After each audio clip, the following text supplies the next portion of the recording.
Hello. We are live, ladies and gentlemen. You wouldn't have got notifications for this one today because 3 videos have already been released, and that doesn't happen. You won't get notifications anymore once 3 videos have been released. I did actually have another video which I was going to release today, but as a result of doing the live stream and this, I thought it best not to, which is a little bit frustrating actually. But you read the title, ladies and gents. Incredibly kind individual Ricky Gillies sent, and I do mean this, incredibly kind, incredibly humbling, sent me a hardback copy of the complete works of H.P. Lovecraft. Now, on Monday's video, I said, what do you guys think about doing it live? So we're going to do some live. Now, I didn't have a chance today to set up basically a whole set piece over here. You know, I was going to have the candle going. I was basically going to set the tone of a Lovecraft reading, but I didn't have the time because my back's been blown out all day, and I've been doped up on codeine, basically. So I've not been well. So what we're going to try today, basically, is just sitting down, reading it here. Hopefully you guys enjoy it. Hopefully you guys show me you enjoy it by hitting that like button. Also doing super chats. I know it kind of sounds like, oh, begging for super chats. I'm not. But these things are very labor intensive. So hopefully you guys sort of show your support in that fashion anyway. So yeah, basically we're going to sit down and read some Lovecraft. Hopefully you guys have maybe a thought about what one you want to hear. I've got some ideas. I was actually going to do an old favourite of mine. One of my favourite books from Lovecraft, one of my favourite stories. But I've done it before. That's the thing. I've done it before on the channel. I was going to do The White Ship. I really like The White Ship. Alternatively, what we can do is literally go from start to finish. The first one is The Beast in the Cave, but that is, I believe, only 6 pages long. I don't think it's a very long one. But yeah, if you've got an idea of what you would like, 1, 2, 3, 4, 5, 6. Yeah, it's only 6 pages long. So I don't think The Beast in the Cave would be a good one. But if you have an idea, do let me know. We won't be doing the Call of Cthulhu. That will literally take, I shit you not, hours. We're not doing that tonight. We will do it, but we're not doing it tonight. Alright. We will do it. But Jesus, we're not going to be doing it this evening. So yeah, I thought you guys would like this one. Mountains would take like 5 hours to read. Yeah, it would. Yeah, it would. The Cats of Ulthar is not a bad one. That's quite short. There's a good few of them. Like I'm looking at it now. The Temple could be. Did I do the Temple? I didn't do the Temple. I don't think I've ever done Nyarlathotep, but that's quite a short one as well. I did the Nameless City. That took quite a while, actually, the Nameless City. Done that one. Azathoth. Are we getting any... I've done the Nameless City already. Hoary Smokes. I have done that one, actually. Unfortunately. It's actually on the channel. Dreams in Witch House. And Haunter of the Dark. Dreams in the Witch House. You know what? That's one which I've never even heard of. Dreams in the Witch House. Where's that then? Is it Dreams or The Dreams in the Witch House?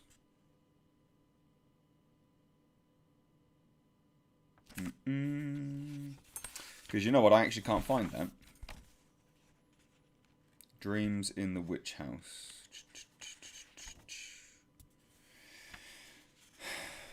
And this should have it, because it's the complete readings. And then you've got, what is it? The Haunter of the Dark.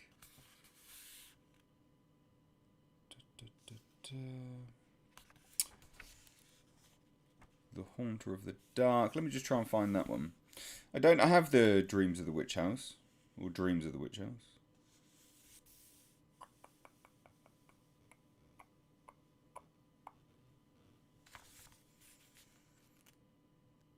Oh, The Dreams in the Witch House. That would be quite a long one. Could do that one. And The Haunter of the Dark. So The Haunter of the Dark, 10... says 20 pages long. That's 23 pages long. Why don't we do, ladies and gents, The Haunter of the Dark? Why don't we do that? I like the sound of that. That's actually one which I'm not familiar with in any way, shape or form. 1075. Now, you will have to bear with me, ladies and gents, whilst I do this. Ricky Gillies, the man here, the guy who's even made this video possible. You'll have to bear with me with this because the reading that we do for Lovecraft is actually quite difficult. Namely because the punctuation is not the same. It's old punctuation. It's not the same stuff. So, 1075. Let's have a look at this, shall we?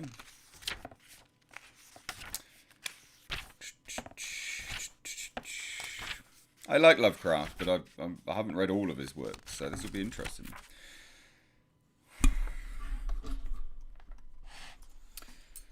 Shall we turn the lights off? Get a bit of mood in here. I don't know whether this will even come up properly or not. Let's have a look. So yes, we will do The Haunter of the Dark.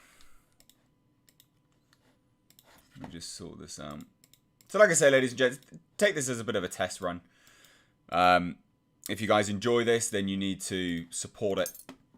Actually, support it happening again in future, and that does, that does involve super chats and things, I'm afraid.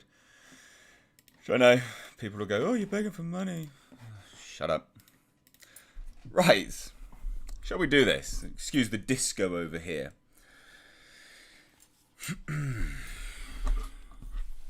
I won't be able to look at the chat that often as an FYI either. Just as a quick FYI because of obviously how this is done. But yes, ladies and gents, The Haunter of the Dark. And this is only made possible because Ricky Gillies sent this via the P.O. box, which is in the description box. If you do want to send anything, please do. Please do. The Haunter of the Dark. Cautious investigators will hesitate to challenge the common belief that Robert Blake was killed by lightning, or by some profound nervous shock derived from an electrical discharge. It is true that the window he faced was unbroken, but nature has shown herself capable of many freakish performances. The expression on his face may easily have arisen from some obscure muscular source unrelated to anything he saw, while the entries in his diary are clearly the result of a fantastic imagination aroused by certain local superstitions and by certain old matters he had uncovered. As for the anomalous conditions at the deserted church on Federal Hill, the shrewd analyst is not slow in attributing them to some charlatanry, conscious or unconscious, with at least some of which Blake has secretly connected. For after all, the victim was a writer and painter, wholly devoted to the field of myth, dream, terror, and superstition, and avid in his quest for scenes and effects of a bizarre, spectral sort. His earlier stay in the city, a visit to a strange old man as deeply given to occult and forbidden lore as he, had ended amidst death and flame, and it must have been some more morbid instinct which drew him back from his home in Milwaukee, he may have known of the old stories, despite his statements to the contrary in the diary, and his death may have nipped in the bud some stupendous hoax destined to have a literary reflection. Among those, however, who have examined and correlated all this evidence, there remain several who cling to less rational and commonplace theories. They are inclined to take much of Blake's diary at its face value and point significantly to certain facts such as the undoubted genuineness of the old church record, the verified existence of the disliked and unorthodox starry wisdom sect prior to 1877. The recorded disappearances of an inquisitive reporter named Edwin M. Lillibridge in 1893, and above all, the look of monstrous transfiguring fear on the face of the young writer when he died. It was one of these believers who moved to fanatical extremes, threw into the bay the curiously angled stone and its strangely adorned metal box found in the old church steeple. The black windowless steeple. And not the tower where Blake's diary said those things originally were. Though widely censored, both officially and unofficially, this man, a reputable physician with a taste for old folklore, averred that he had rid the earth of something too dangerous to rest upon it. Between these two schools of opinion, the reader must judge for himself. The papers have given the tangible details from a skeptical angle, leaving for others the drawing of the pictures as Robert Blake saw it, or thought he saw it, or pretended to see it. Now, studying the diary closely, dispassionately, and at leisure, let us summarize the dark chain of events from the expressed point of view of their chief actor. Young Blake returned to Providence in the winter of 1934 to 1935. Taking the upper floor of a venerable dwelling in a grassy court off College Street. On the crest of the great Eastwood Hill, near the Brown University campus, and behind the marble John Hay Library, it was a cosy and fascinating place, in a little garden oasis of village-like antiquity, where huge, friendly cats sunned themselves atop a convenient shed. The square Georgian house had a monitor roof, classic doorway with fan carving, small paned windows, and all the other earmarks of early 19th century workmanship.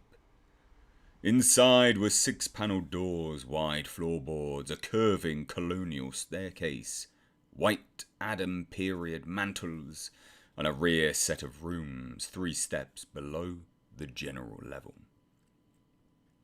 Blake's study, a large southwest chamber, overlooked the front garden on one side, while its west windows, before one of which he had his desk, faced off from the brow of the hill and commanded a splendid view of the lower town's outspread roofs and of the mystical sunsets that flamed behind them.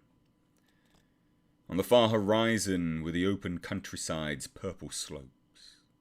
Against these, some 2 miles away, rose the spectral hump of Federal Hill, bristling with huddled roofs and steeples whose remote outlines wavered mysteriously, taking fantastic forms as the smoke of the city swirled up and enmeshed them.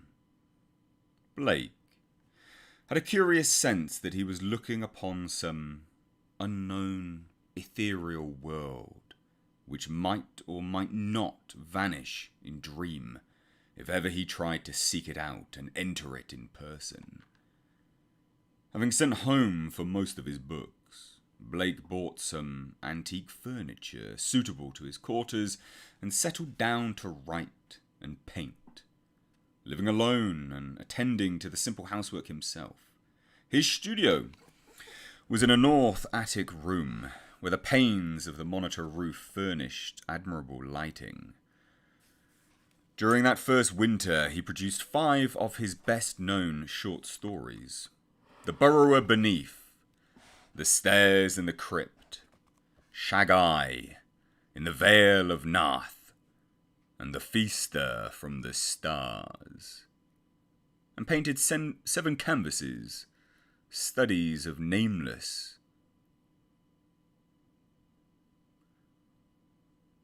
We will continue.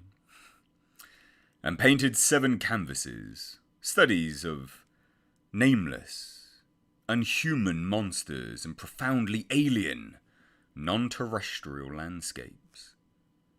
At sunset, he would often sit at his desk and gaze dreamily off at the outspread west, the dark towers of Memorial Hall just below, the Georgian Courthouse belfry, the lofty pinnacles of the downtown section, and that shimmering spire-crowned mound in the distance whose unknown streets and labyrinthine gables so potently provoked his fancy.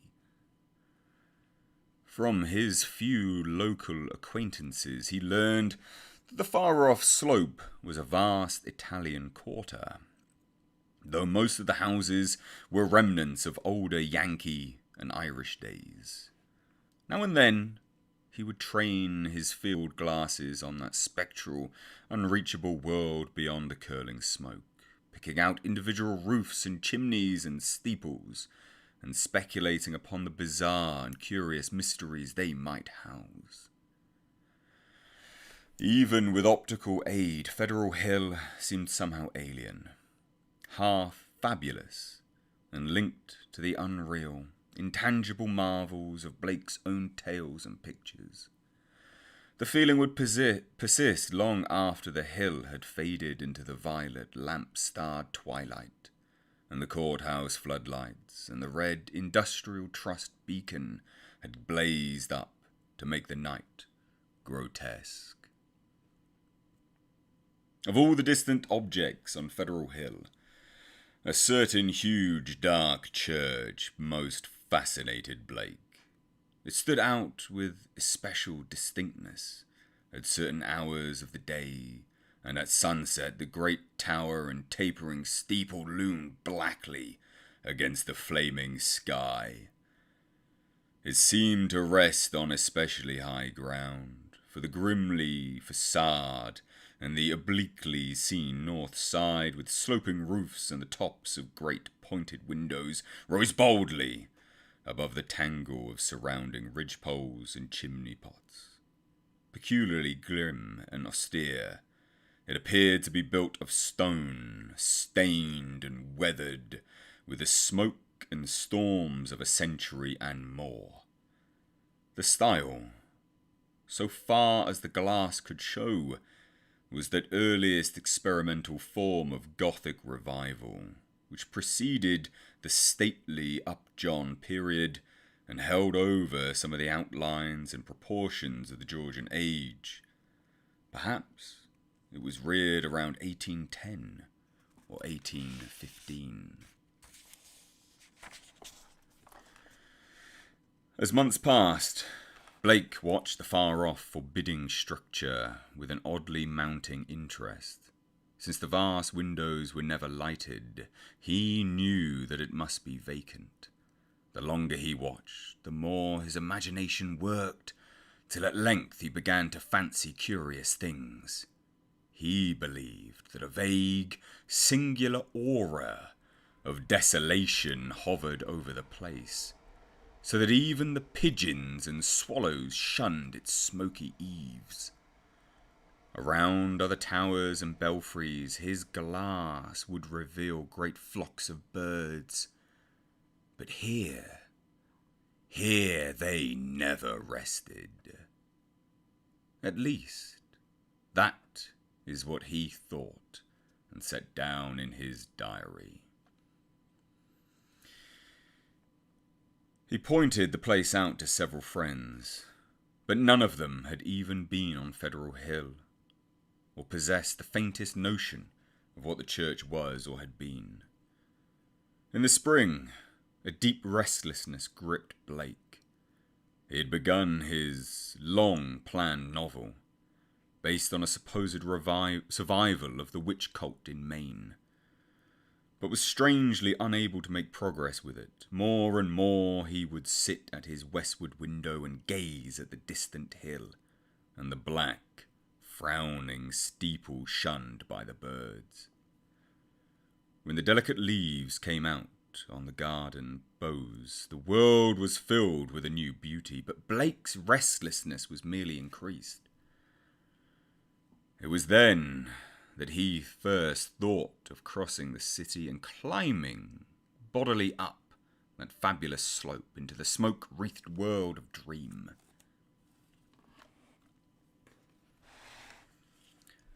Late in April, just before the eon-shadowed Walpurgis time, Blake made his first trip into the unknown, plodding through the endless downtown streets and the bleak, decayed squares beyond.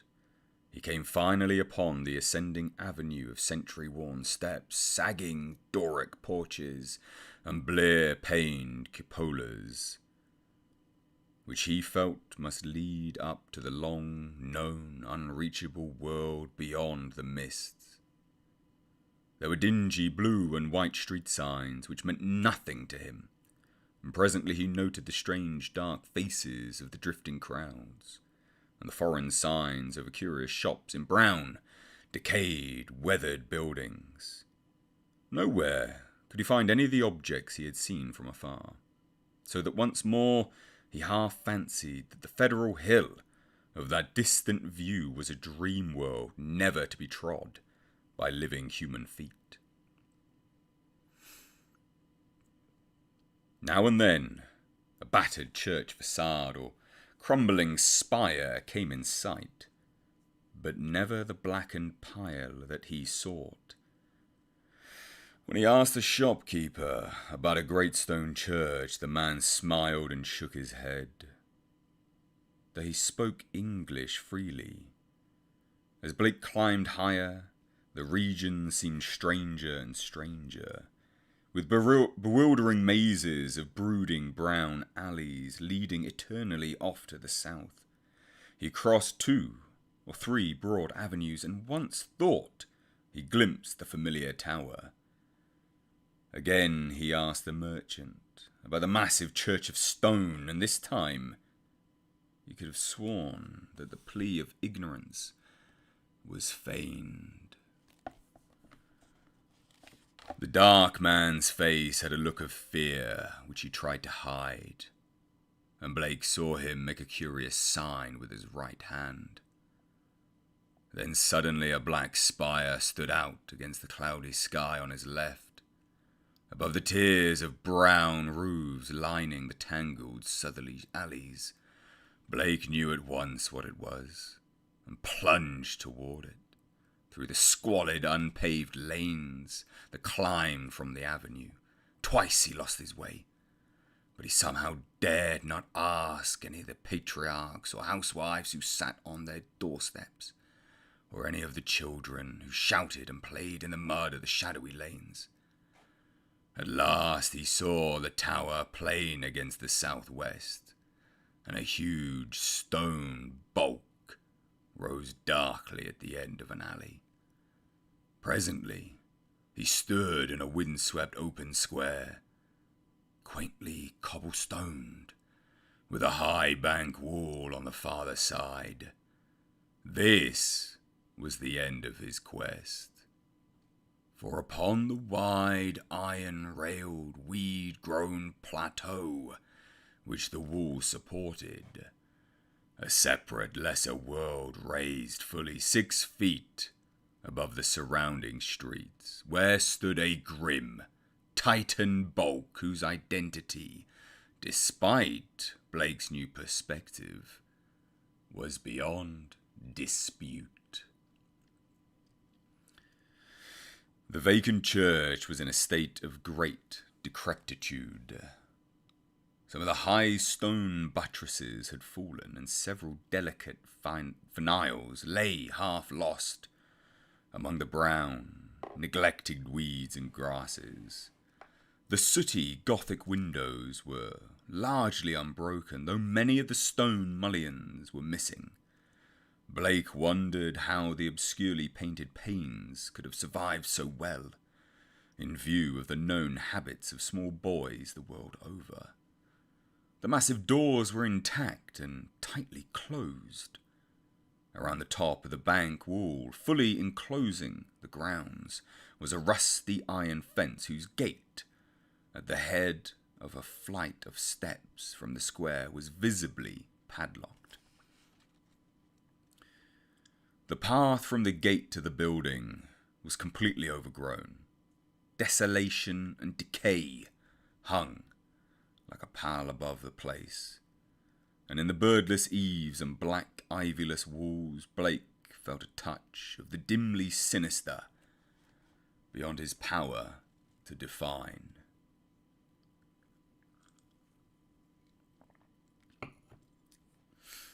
There were very few people in the square, but Blake saw a policeman at the northerly end and approached him with questions about the church.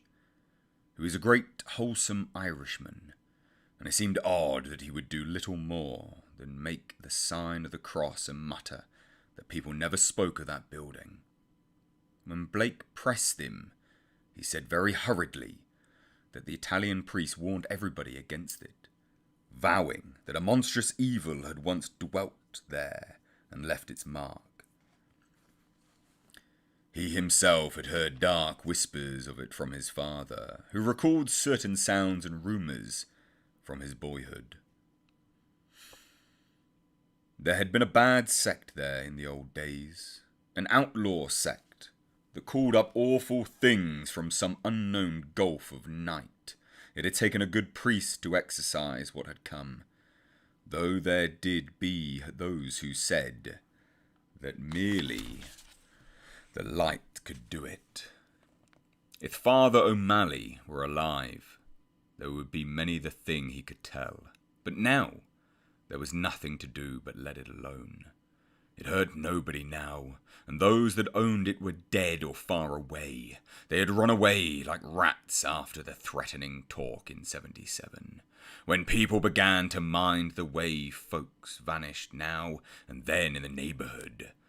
Some day the city would step in and take the property for lack of heirs, but little good would come of anybody's touching it. Better it be left alone for the years to topple, lest things be stirred that ought to rest forever in the black abyss. After the policeman had gone, Blake stood, staring at the sullen, steepled pile. It excited him to find that the structure seemed as sinister to others as to him, and he wondered what grain of truth might lie behind the old tales the blue coat had repeated. Probably they were mere legends evoked by the evil look of the place, but even so, they were like a strange coming to life of one of his own stories.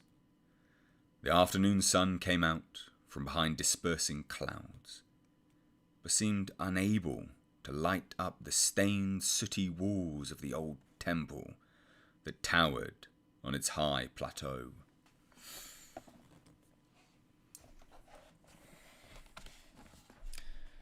It was odd that the green of spring had not touched the brown, withered growths in the raised, iron-fenced yard. Blake found himself edging nearer the raised area and examining the bank wall and rusted fence for possible avenues of ingress. There was a terrible lure about the blackened fane which was not to be resisted. The fence had no opening near the steps, but around and on the north side were some missing bars. He could go up the steps and walk around on the narrow coping outside the fence till he came to the gap. If the people feared the place so wildly, he would encounter no interference.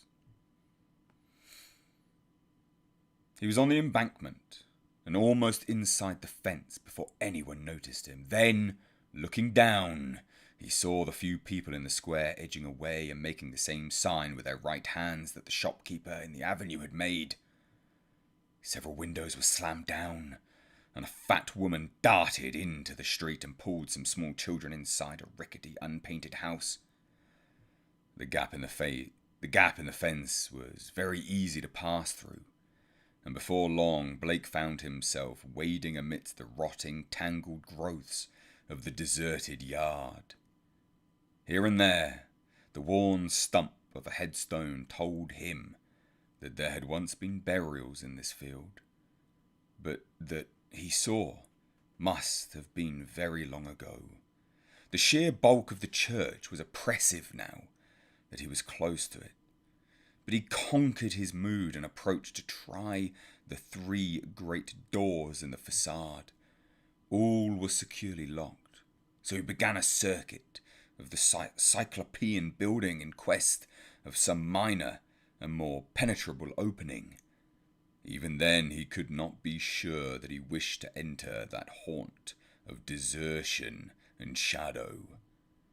Yet the pull of its strangeness dragged him on automatically.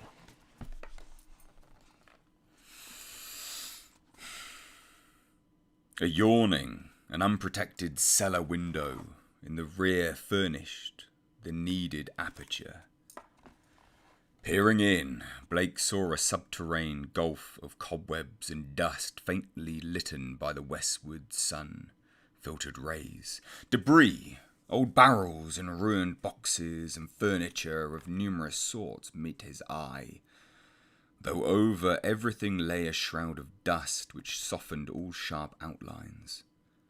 The rusted remains of a hot air furnace showed that the building had been used and kept in shape as late as mid-Victorian times.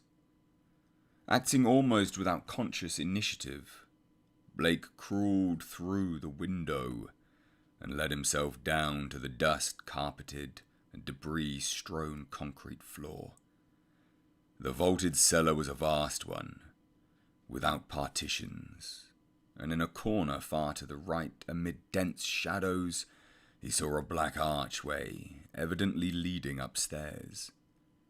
He felt a peculiar sense of oppression at being actually within the great spectral building. But he kept it in check as he cautiously scouted about, finding a still intact barrel amidst the dust and rolling it over to the open window to provide for his exit.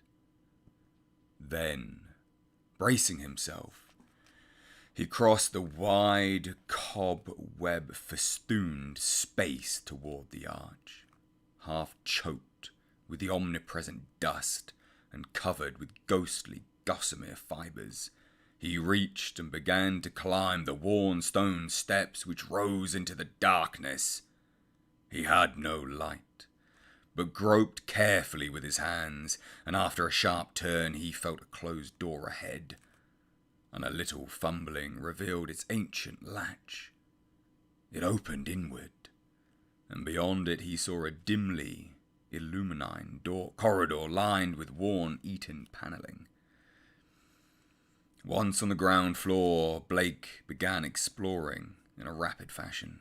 All the inner doors were unlocked so that he freely passed from room to room. The colossal nave was an almost eldritch place, with its drifts and mountains of dust over box, pews, altar, hourglass, pulpit, and sounding board, and its titanic ropes of cobweb stretching among the pointed arches of the gallery and entwining the clustered Gothic columns. Over all this hushed desolation played a hideous leaden light, as the declining afternoon sun sent its rays through the strange, half-blackened panes of the great apsidal windows. The paintings on those windows were so obscured by soot that Blake could scarcely decipher what they had represented. But from the little he could make out, he did not like them. The designs were largely conventional, and his knowledge of obscure symbolism told much concerning some of the ancient patterns. The few saints depicted bore expressions distinctly open to criticism, while one of the windows seemed to show merely a dark space with spirals of curious luminosity scattered about in it. Turning away from the windows, Blake noticed that the cobwebbed cross above the altar was not of the ordinary kind, but resembled the primordial Ankh of Crux and Sata of shadowy Egypt. In a rear vestry room beside the apse, Blake found a rotting desk and ceiling-high shelves of mildewed, disintegrating books. Here, for the first time, he received a positive shock of objective horror, for the titles of those books told him much. They were the black, forbidden things which most sane people have never seen or even heard of, or have heard of only in the furtive, timorous whispers, the banned and dreaded repositories of equivocal secrets and immemorable formulae which have trickled down the stream of time from the days of man's youth, and the dim, fabulous days before man was. He had himself read many of them. A Latin version of the abhorred Necronomicon, the sinister Liber Ivonis, the infamous Cults de Guli, of the Compte d'Erlet, the Unorsprechen Guten of von Junst, and the old Ludwig Plin's hellish Divemis Mysteris. But there were others he had known merely by reputation or not at all.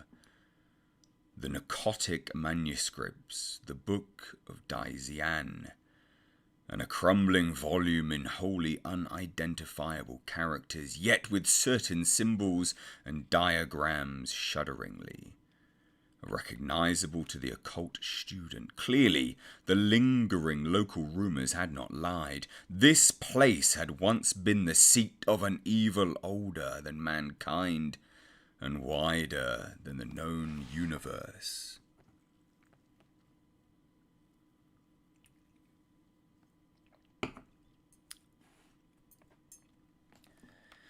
In the ruined desk was a small leather-bound record book, filled with entries in some old cryptographic medium. The manuscript writing consisted of the common traditional symbols used today in astronomy and anciently in alchemy, astrology, and other dubious arts, the devices of the sun, moon, planets, aspects, and zodiacal signs. Here massed in solid pages of text, with divisions and paragraphing suggested that each symbol answered to some alphabetical letter. In the hope of later solving the cryptogram, Blake bore off this volume in his coat pocket. Many of the great tomes on the shelves fascinated him unutterably, and he felt tempted to borrow them at some later time. He wondered how they could have remained undisturbed so long. Was he the first to conquer the clutching, pervasive fear which had for nearly 60 years protected this deserted place from visitors?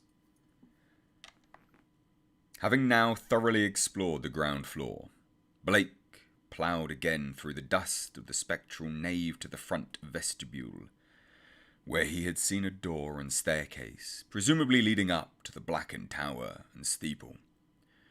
Objects so long familiar to him at a distance, the ascent was a choking experience from dust lay thick.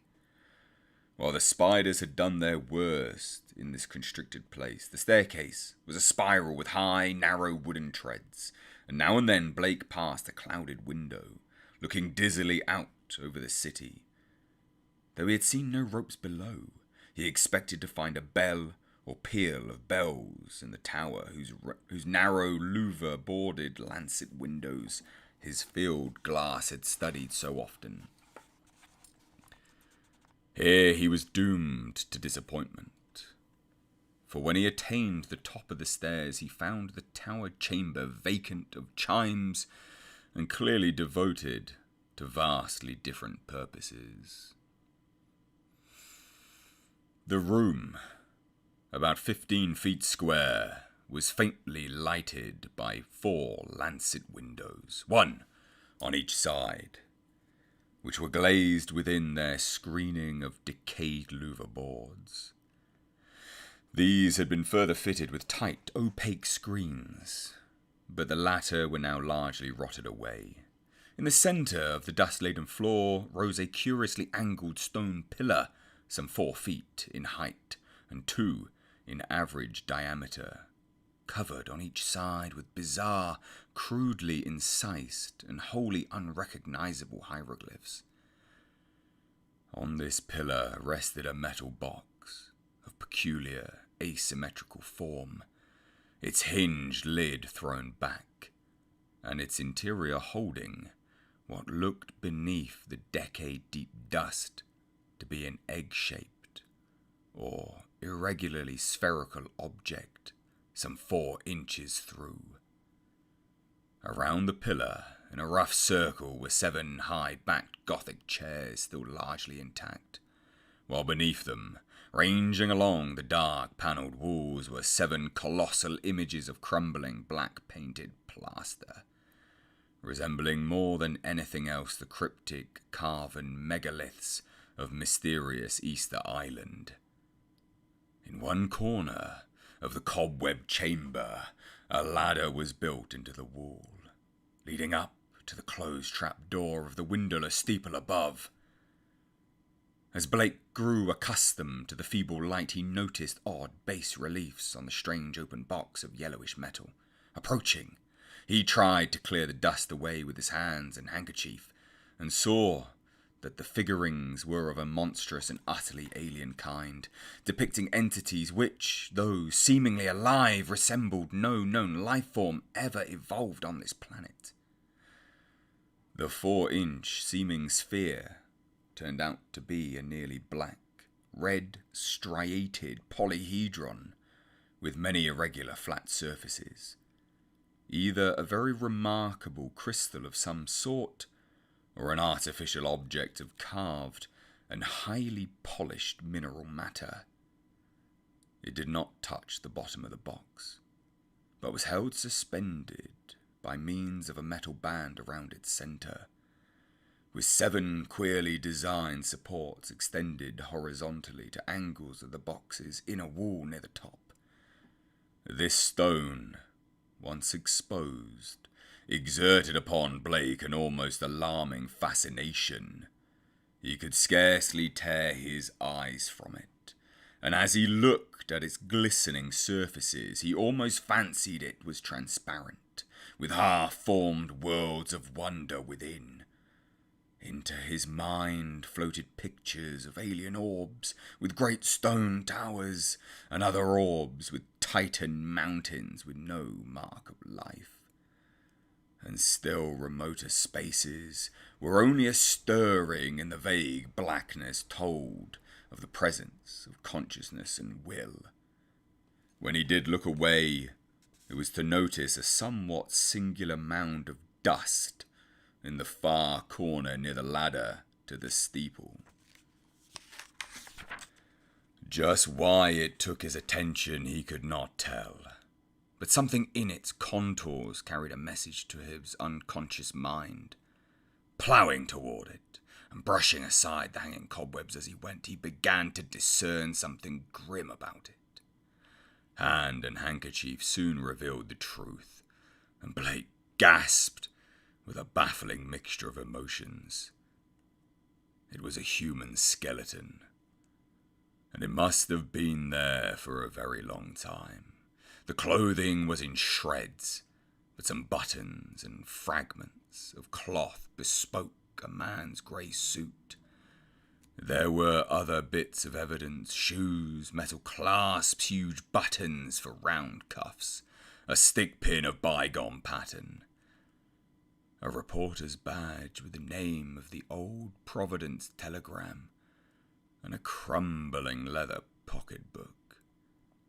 Blake examined the latter with care, finding within it several bills of antiquated issue, a celluloid advertising calendar for 1893, some cards with the name Edwin M. Lillibridge, and a paper covered with penciled memoranda. This paper held much of a puzzling nature, and Blake read it carefully at the dim westward window. Its disjointed text included such phrases as the following: Professor Enoch Bowen, home from Egypt, May 1844, buys old Free Will Church in July. His archaeological work and studies in occult well known. Dr. Drown of Fourth Baptist warns against starry wisdom in sermon, December 29th, 1844. Congregation 97 by end of 45. 1846, 3 disappearances. First mention of shining trapezoidahedron. 7 disappearances, 1848. Stories of blood sacrifice begin. Investigation 1853 comes to nothing. Stories of sounds. Friar O'Malley tells of devil worship with box found in great Egyptian ruins. Says they call up something that can't exist in light. Flees a little light and banished by strong light. Then has to be summoned again. Probably got this from deathbed confession of Francis X. Feeney, who had joined Starry Wisdom in 49. These people say the shining trapezohedron shows them heaven and other worlds, and that the haunter of the dark tells them secrets in some way.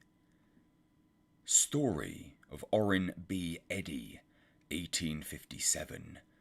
They call it up by gazing at the crystal and have a secret language of their own. 200 or more congregated, 1863, exclusive of men at front. Irish Boys Mob Church in 1869 after Patrick Regan's disappearance. Veiled article in J, March 14th, 72, but people don't talk about it. 6 disappearances, 1876. Secret committee calls on Mayor Doyle. Action promised, February 1877. Church closes in April. Gang. Federal Hill Boys threaten doctor and vestryman in May. 181 persons leave city before the end of 77. Mention no names. Ghost stories begin around 1880. Try to ascertain truth of report that no human being has entered the church since 1877. Ask Lanigan for photograph of place taken 1851. Restoring the paper to the pocketbook and placing the latter in his coat, Blake turned to look down at the skeleton in the dust. The implications of the notes were clear, and there could be no doubt but that this man had come to the deserted edifice 42 years before in quest of a newspaper sensation which no one else had been bold enough to attempt. Perhaps no one else had known of his plan, who could tell? But he had never returned to his paper. Had some bravely suppressed fear risen to overcome him and bring on sudden heart failure? Blake stooped over the gleaming bones and noted their peculiar state. Some of them were badly scattered, and a few seemed oddly dissolved at the ends. Others were strangely yellow with vague suggestions of charring. This charring extended to some of the fragments of clothing. The skull was in a very peculiar state, stained yellow and with a charred aperture in the top, as if some powerful acid had eaten through the solid bone. What had happened to the skeleton during its 4 decades of silent entombment here, Blake could not imagine. Before he realized it, he was looking at the stone again, and letting its curious influence call up a nebulous pageantry in his mind. He saw processions of robed hooded figures whose outlines were not human, and looked on endless leagues of desert lined with carved, sky-reaching monoliths. He saw towers and walls in nighted depths under the sea, and vortices of space where wisps of black mist floated before thin shimmerings of cold purple haze. And beyond all else he glimpsed an infinite gulf of darkness, where solid and semi-solid forms were known only by their windy stirrings, and cloudy patterns of force seemed to superimpose order on chaos and hold forth a key to all the paradoxes and arcana of the worlds we knew. Then all at once the spell was broken by an access of gnawing, indeterminate panic fear. Blake choked and turned away from the stone, conscious of some formless alien presence close to him, and watching him with horrible intentness. He felt entangled with something which was not in the stone, but which had looked through it at him, something which would ceaselessly follow him with a cognition that was not physical sight. Plainly, the place was getting on his nerves, as well it might in view of his gruesome find. The light was waning too, and since he had no illuminant with him, he knew he would have to be leaving soon. It was then, in the gathering twilight, that he thought he saw a faint trace of luminosity in the crazily angled stone.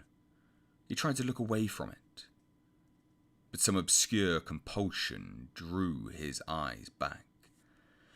Was there a subtle phosphorescence of radioactivity about the thing? What was it that the dead man's notes had said concerning a shiny trapezohedron? What, anyway, was this abandoned lair of cosmic evil? What had been done here, and what might still be lurking in the bird-shunned shadows? It seemed now as if an elusive touch of photo had risen somewhere close by. Though its source was not apparent, Blake seized the cover of the long open box and snapped it down. It moved easily on the alien hinges and closed completely over the unmistakable glowing stone. At the sharp click of that closing, a soft stirring sound seemed to come from the steeple's eternal blackness overhead. Beyond the trap door, rats, without question, the only living things to reveal their presence in this accursed pile since he had entered it. And yet that stirring in the steeple frightened him horribly, so that he plunged almost wildly down the spiral stairs, across the ghoulish nave, into the vaulted basement, out amidst the gathering dusk of the deserted square, and down through the teeming, fear-haunted alleys and avenues of Federal Hill towards the sane, central streets and the home-like brick sidewalks of the college district.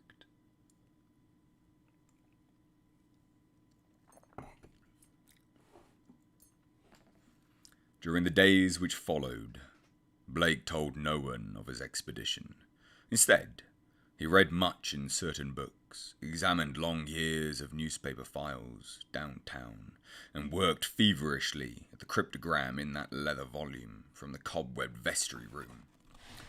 The cipher, he soon saw, was no simple one, and after a long period of endeavour, he felt sure that its language could not be English, Latin, Greek, French, Spanish, Italian, or German.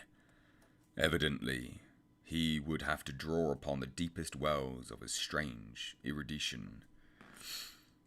Every evening, the old impulse to gaze westward returned, and he saw the black steeple as of yore amongst the bristling roofs of a distant and half-fabulous world. But now it held a fresh note of terror for him. He knew the heritage of evil lore it masked, and with the knowledge his vision ran riot in queer new ways. The birds of spring were returning, and as he watched their sunset flights, he fancied they avoided the gaunt lone spire as never before. When a flock of them approached it, he thought they would wheel and scatter in panic confusion, and he could guess at the wild twitterings which failed to reach him across the intervening miles. It was in June that Blake's diary told of his victory over the cryptogram. The text was, he found, in the dark Aklo language used by certain cults of evil antiquity, and known to him in a halting way through previous researches. The diary is strangely reticent about what Blake deciphered, but he was patently awed and disconcerted by its results. There are references to a haunter of the dark, awaked by gazing into the shining trapezohedron, and insane conjectures about the black gulfs of chaos from which it was called. The being is spoken of as holding all knowledge and demanding monstrous sacrifices. Some of Blake's entries show fear lest the thing which he seemed to regard as summoned stalk abroad, though he adds that the streetlights form a bulwark which cannot be crossed. Of the shining trapezohedron he speaks often, calling it a window of all time and space, and tracing its history from the days it was fashioned on dark Yoggoth, before ever the Old Ones brought it to earth. It was treasured and placed in its curious box by the crinoid things of Antarctica, salvaged from their ruins by the serpent men of Valusia, and peered at eons later in Lemuria by the first human beings. It crossed strange lands and stranger seas and sank with Atlantis before a Minoan fisher meshed it in his net and sold it to swarthy merchants from Nighted Chem. The pharaoh Neferin-Ka built around it a temple with a windowless crypt, and did that which he caused his name to be stricken from all monuments and records. Then it slept in the ruins of that evil fane, which the priests and the new pharaoh destroyed, till the delver's spade once more brought it forth to curse mankind. Early in July, the newspapers oddly supplement Blake's entries, though in so brief and casual a way that only the diary has called general attention to their contribution. It appears that a new fear had been growing on Federal Hill since a stranger had entered the dreaded church. The Italians whispered of unaccustomed stirrings and bumpings and scrapings in the dark, windowless steeple, and called on their priests to banish an entity which had haunted their dreams. Something, they said, was constantly watching at a door to see if it were dark enough to venture forth. Press items mentioned the long-standing local superstitions, but failed to shed much light on the earlier backgrounds of the horror. It was obvious that the younger reporters of today are no antiquarians. In writing of these things in his diary, Blake expresses a curious kind of remorse and talks of the duty of burying the shining trapezohedron and of banishing what he had evoked by letting daylight into the hideous jutting spire. At the same time, however, he displays the dangerous extent of his fascination and admits a morbid longing, pervading even his dreams, to visit the accursed tower and gaze into the cosmic secrets of the glowing stone.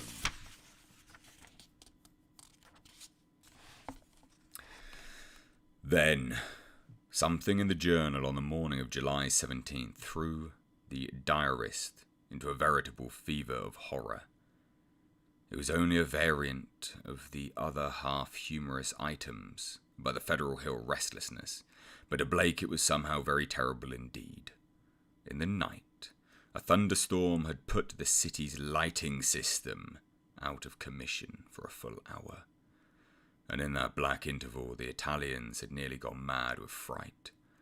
Those living near the dreaded church had sworn that the thing in the steeple had taken advantage of the street lamp's absence and gone down into the body of the church, flopping and bumping around in the viscous, altogether dreadful way. Toward the last it had bumped up to the tower, where there were sounds of the shattering of glass. It could go wherever the darkness reached, but light would always send it fleeing. When the current blazed on again, there had been a shocking commotion in the tower, for even the feeble light trickling through the grime-blackened louver-boarded windows was too much for the thing. It had bumped and slithered up into its tenebrous steeple just in time, for a long dose of light would have sent it back into the abyss whence the crazy stranger had called it. During the dark hour, praying crowds had clustered round the church in the rain with lighted candles and lamps, somehow shielded with folded paper and umbrellas. A guard of light to save the city from the nightmare that stalks in darkness.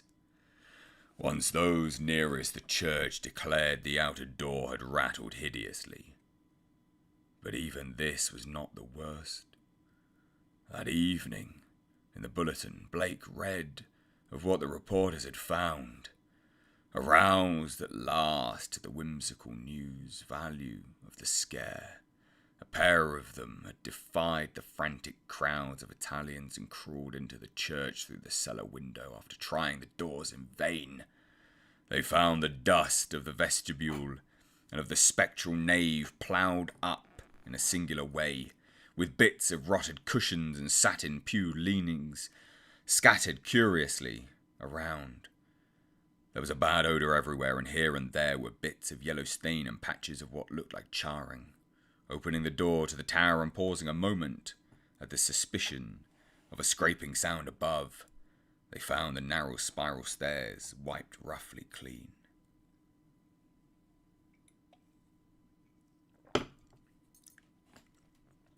In the tower itself, a similarly half-swept condition existed. They spoke of the heptagonal stone pillar, the overturned Gothic chairs, and the bizarre plaster images, though strangely enough the metal box and the old mutilated skeleton were not mentioned. What disturbed Blake the most, except for the hints of stains and charring and bad odours, was the final detail that explained the crashing glass. Every one of the tower's lancet windows was broken, and 2 of them had been darkened in a crude and hurried way by the stuffing of satin pew linings and cushioned horsehair into the spaces between the slanting exterior louver boards.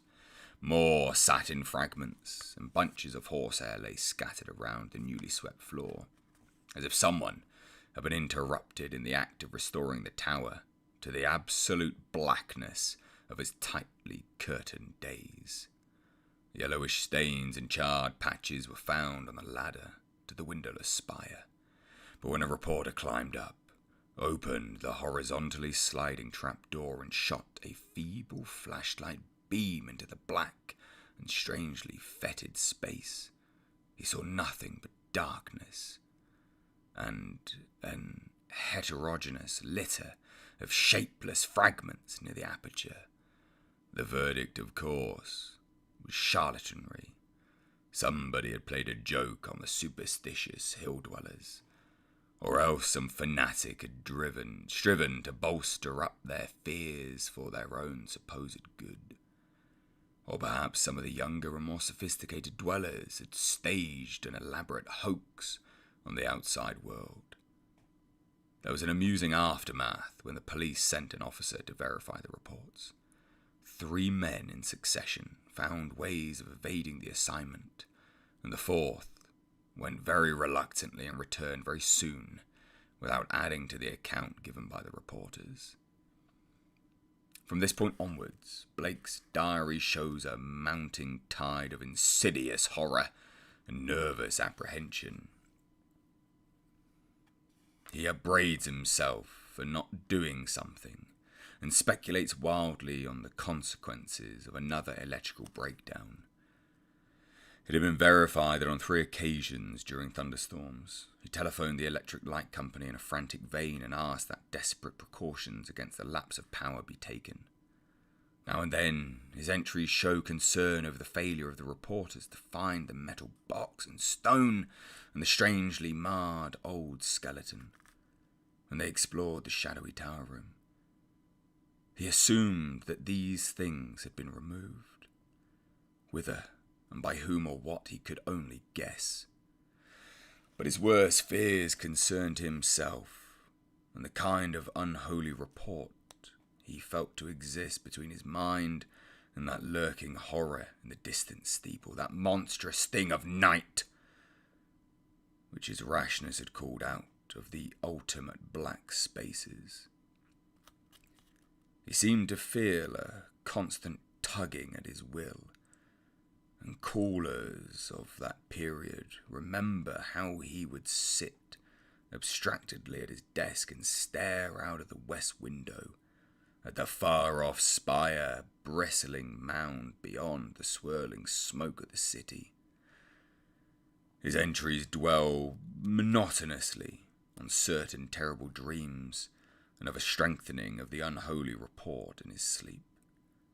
There is mention of a night when he awakened to find himself fully dressed outdoors and headed automatically down College Hill toward the west. Again and again he dwells on the fact that the thing in the steeple knows where to find him. The week following July 30 is recalled as the time of Blake's partial breakdown. He did not dress and ordered all his food by telephone. Visitors remarked the cords he kept near his bed, and he said that sleepwalking had forced him to bind his ankles every night with knots, which would probably hold or else waken him with the labour of untying. In his diary, he told of the hideous experience which had brought the collapse. After retiring on the night of the 30th, he had suddenly found himself groping about in an almost black space. All he could see were short, faint, horizontal streaks of blushed light. But he could smell an overpowering fetor and hear a curious jumble of soft, furtive sounds above him. Whenever he moved, he stumbled over something, and at each noise there would come a sort of answering sound from above, a vague stirring mixed with the cautious sliding of wood on wood. Only his groping hands encountered a pillar of stone with a vacant top, whilst later he found himself clutching the rungs of a ladder built into the wall and fumbling his uncertain way upward towards some region of intenser stench, where a hot, searing blast beat down against him. Before his eyes, a kaleidoscopic range of phantasmal images played, all of them dissolving at intervals into the picture of a vast, unplumbed abyss of night, wherein whirled suns and worlds of an uneven, profounder blackness. He thought of the ancient legends of ultimate chaos, at whose centre sprawls the blind idiot god Azathoth, lord of all things, encircled by his flopping horde of mindless and amorphous dancers, and lulled by the thin, monotonous piping of a demonic flute held in nameless pews. Then a sharp report from the outer world broke through his stupor and roused him to the untenable horror of his position. What it was, he never knew. Perhaps it was some belated peal from the fireworks heard all summer on Federal Hill, as the dwellers hail their various patron saints, or the saints of their native villages in Italy. In any event, he shrieked aloud, dropped frantically from the ladder, and stumbled blindly across the obstructed floor of the almost lightless chamber that encompassed him. He knew instantly where he was, and plunged recklessly down the narrow spiral staircase, tripping and bruising himself at every turn. There was a nightmare flight through a vast cobweb nave whose ghastly arches reached up to the realms of leering shadow, a sightless scramble through a littered basement, a climb to regions of air and streetlights outside, and a mad racing down a spectral hill of gibbering gables, across a grim, silent city of tall black towers, and up the steep eastward precipice to his own ancient door. On regaining consciousness in the morning, he found himself lying on his study floor, fully dressed. Dirt and cobwebs covered him, and every inch of his body seemed sore and bruised. When he faced the mirror, he saw that his hair was badly scorched, while a trace of strange evil odour seemed to climb to his outer clothing. It was then that his nerves broke down. Thereafter, lounging exhaustedly about in a dressing gown, he did little but stare from his west window, shiver at the threat of thunder, and make wild entries in his diary. The great storm broke just before midnight on August 8th. Lightning struck repeatedly in all parts of the city, and 2 remarkable fireballs were reported. The rain was torrential, while a constant fusillade of thunder brought sleeplessness to thousands. Blake was utterly frantic in his fear for the lightning system, and tried to telephone the company around 1 a.m, though by that time service had been temporarily cut off in the interest of safety. He recorded everything in his diary, the large, nervous, and often undecipherable hieroglyphs telling their own story of growing frenzy and despair, and of entries scrawled blindly in the dark. He had to keep the house dark in order to see out the window, and it appears that most of this time was spent at his desk, peering anxiously through the rain, across the glistening miles of downtown roofs at the constellation of distant lights marking Federal Hill.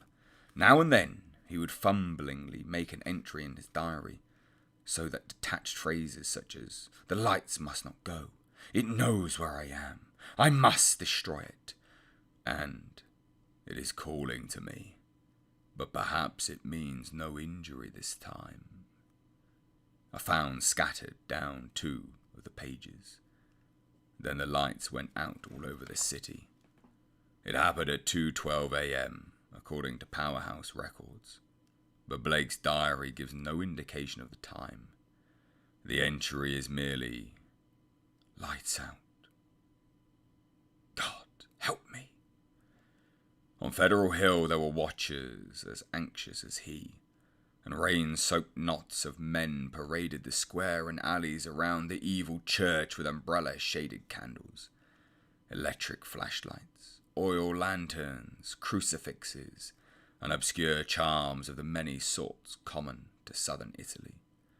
They blessed each flash of lightning, and made cryptical signs of fear with their right hands when a turn in the storm caused the flashes to lessen and finally cease altogether.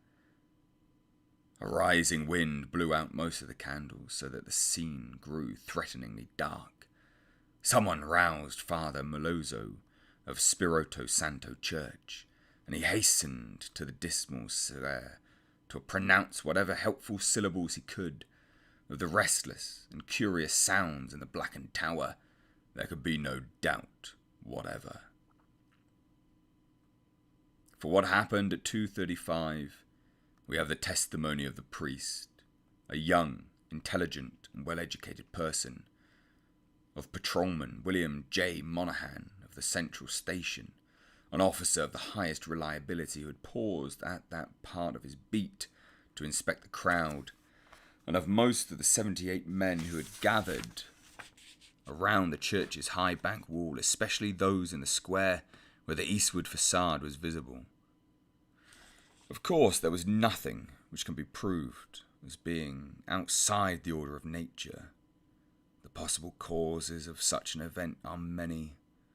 No one can speak with certainty of the obscure chemical processes arising in a vast, ancient, ill-aired and long-deserted building of heterogeneous contents, mephitic vapours, spontaneous combustion, pressure of gases born of long decay.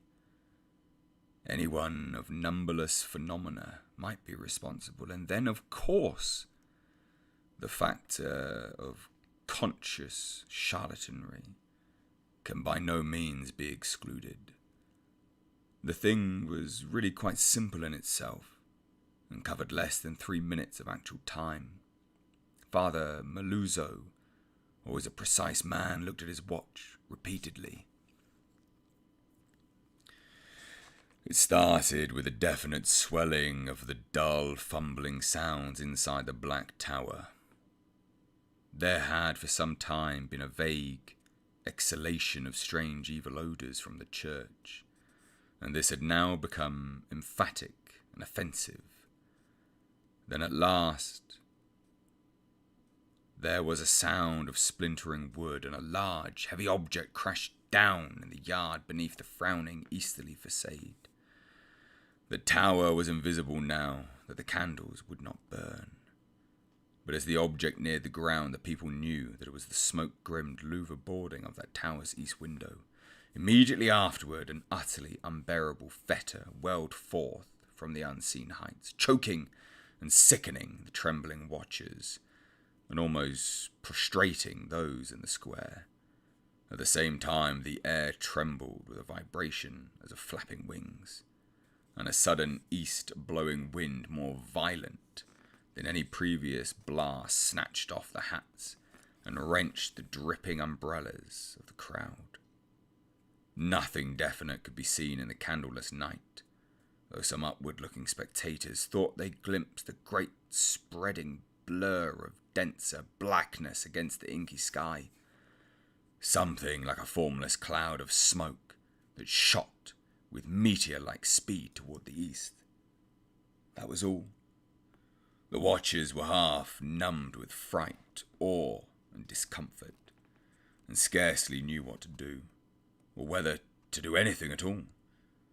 Not knowing what had happened, they did not relax their vigil, and a moment later they sent up a prayer as a sharp flash of belated lightning, followed by an ear-splitting crash of sound, rent the flooded heavens.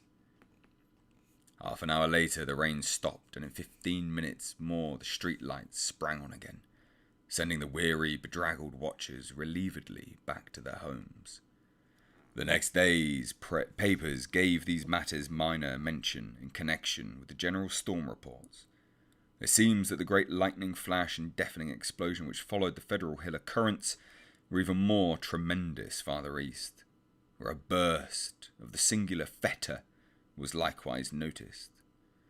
The phenomenon was most marked over College Hill, where the crash awaked the sleeping inhabitants and led to a bewildered round of speculations. Of those who were already awake, only a few saw the anomalous blaze of light near the top of the hill, or noticed the inexplicable upward rush of air which almost stripped the leaves from the trees and blasted the plants in the gardens. It was agreed that the lone, sudden lightning bolt must have struck somewhere in this neighbourhood, though no trace of its striking could afterward be found.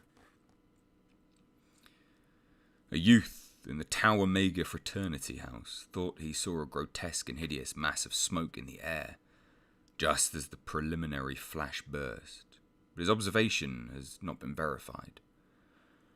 All of the few observers, however, agree as to the violent gust from the west and the flood of intolerable stench which preceded the belated stroke, whilst evidence concerning the momentary burned odour after the stroke is equally general. These points were discussed very carefully because of their probable connection with the death of Robert Blake. Students in the Psi Delta house, whose upper rear windows looked into Blake's study, noticed the blurred white face at the westward window on the morning of the 9th, and wondered what was wrong with the expression. When they saw the same face in the same position that evening, they felt worried and watched for the lights to come up in his room. Later, they rang the bell of the darkened flat and finally had a policeman force the door. The rigid body sat bolt upright at the desk by the window, and when the intruders saw the glassy, bulging eyes and the marks of stark, convulsive fright on the twisted features, they turned away in sickening dismay. Shortly afterward, the coroner's physician made an examination, and despite the unbroken window, reported electrical shock or nervous tension induced by electrical discharge as the cause of death. The hideous expression he ignored altogether, deeming it a not improbable result of the profound shock as experienced by a person of such abnormal imagination and unbalanced emotions. He deduced these latter qualities from the books, paintings, and manuscripts found in the apartment, and from the blindly scrawled entries in the diary on the desk. Blake had prolonged his frenzied jottings to the last, and broken pointed pencils was found clutched in his spasmodically contracted right hand. The entries after the failure of the lights were highly disjointed and legible only in part. From them, certain investigators have drawn conclusions differing greatly from the materialistic official verdict, but such speculations have little chance for belief among the conservative. The case of these imaginative theorists has not been helped by the actions of superstitious Dr. Dexter, who threw the curious box and angled stone, an object certainly self-luminous, as seen in the black windowless steeple where it was found, into the deepest channel of Narragansett Bay. Excessive imagination and neurotic unbalance was Blake's part, aggravated by knowledge of the evil bygone cult whose startling traces he had uncovered. Form the dominant interpretation given those final frenzied jottings. These are the entries, or all that can be made of them.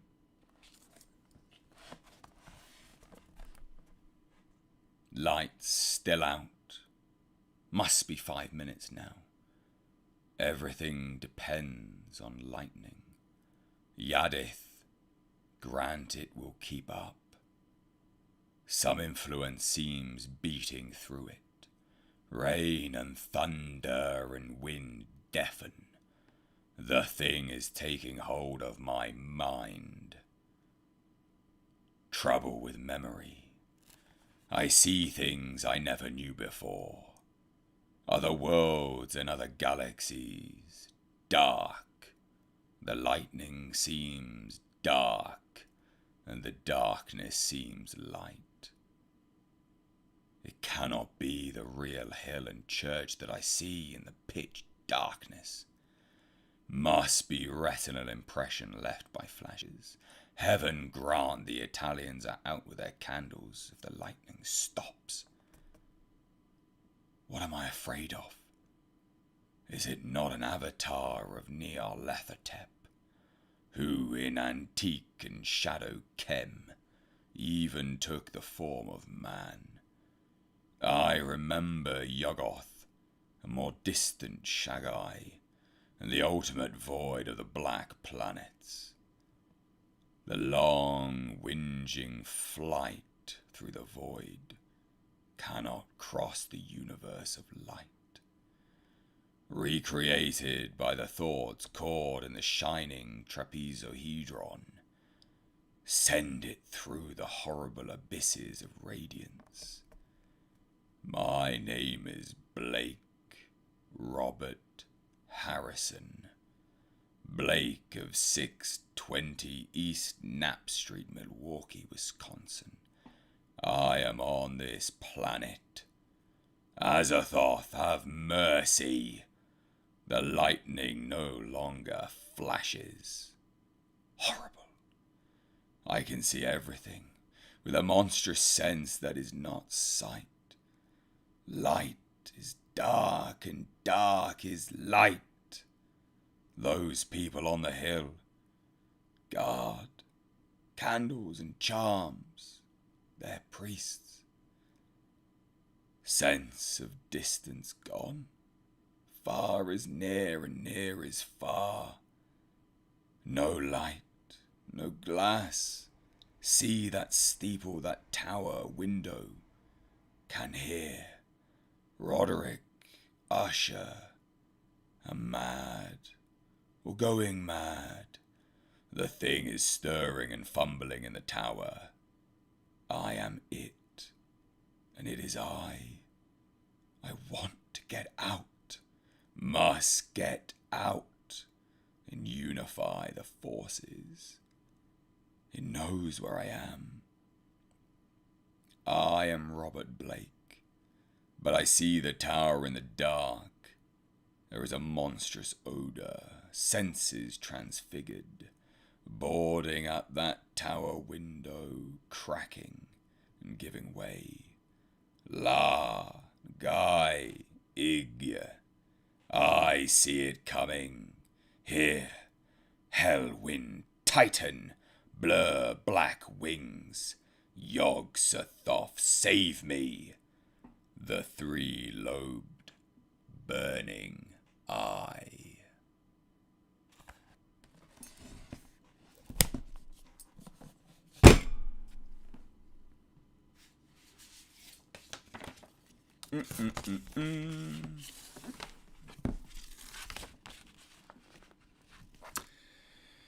Bum, bum, bum, bum, bum. And that, ladies and gentlemen, was The Haunter in the Dark. Read live. I fudged up on a few bits and pieces here and there. I've never read anything live before. That was quite a unique experience for me. I hope you enjoyed it.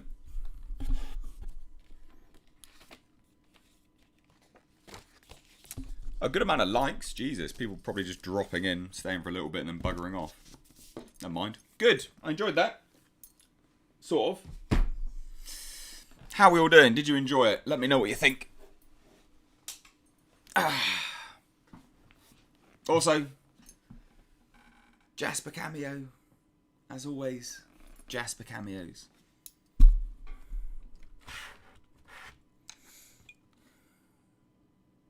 Ugh, my coffee looks shit. So that's all we'll do for now anyway.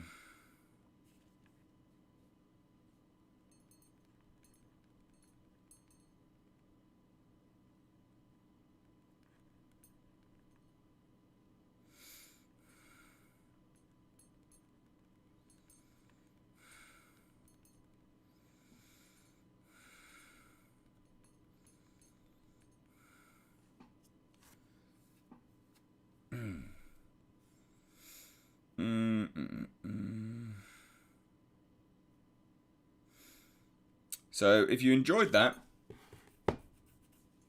let me know. That's a completely new story for me, actually. I've never even come across that one. You can all thank Ricky Gillies, because Ricky was fantastic and sent me this incredible book. And I do mean that. It is incredible. This is a really nice piece. He sent me the complete fiction of H.P. Lovecraft. What a dude. What an absolute fucking dude. So that is all.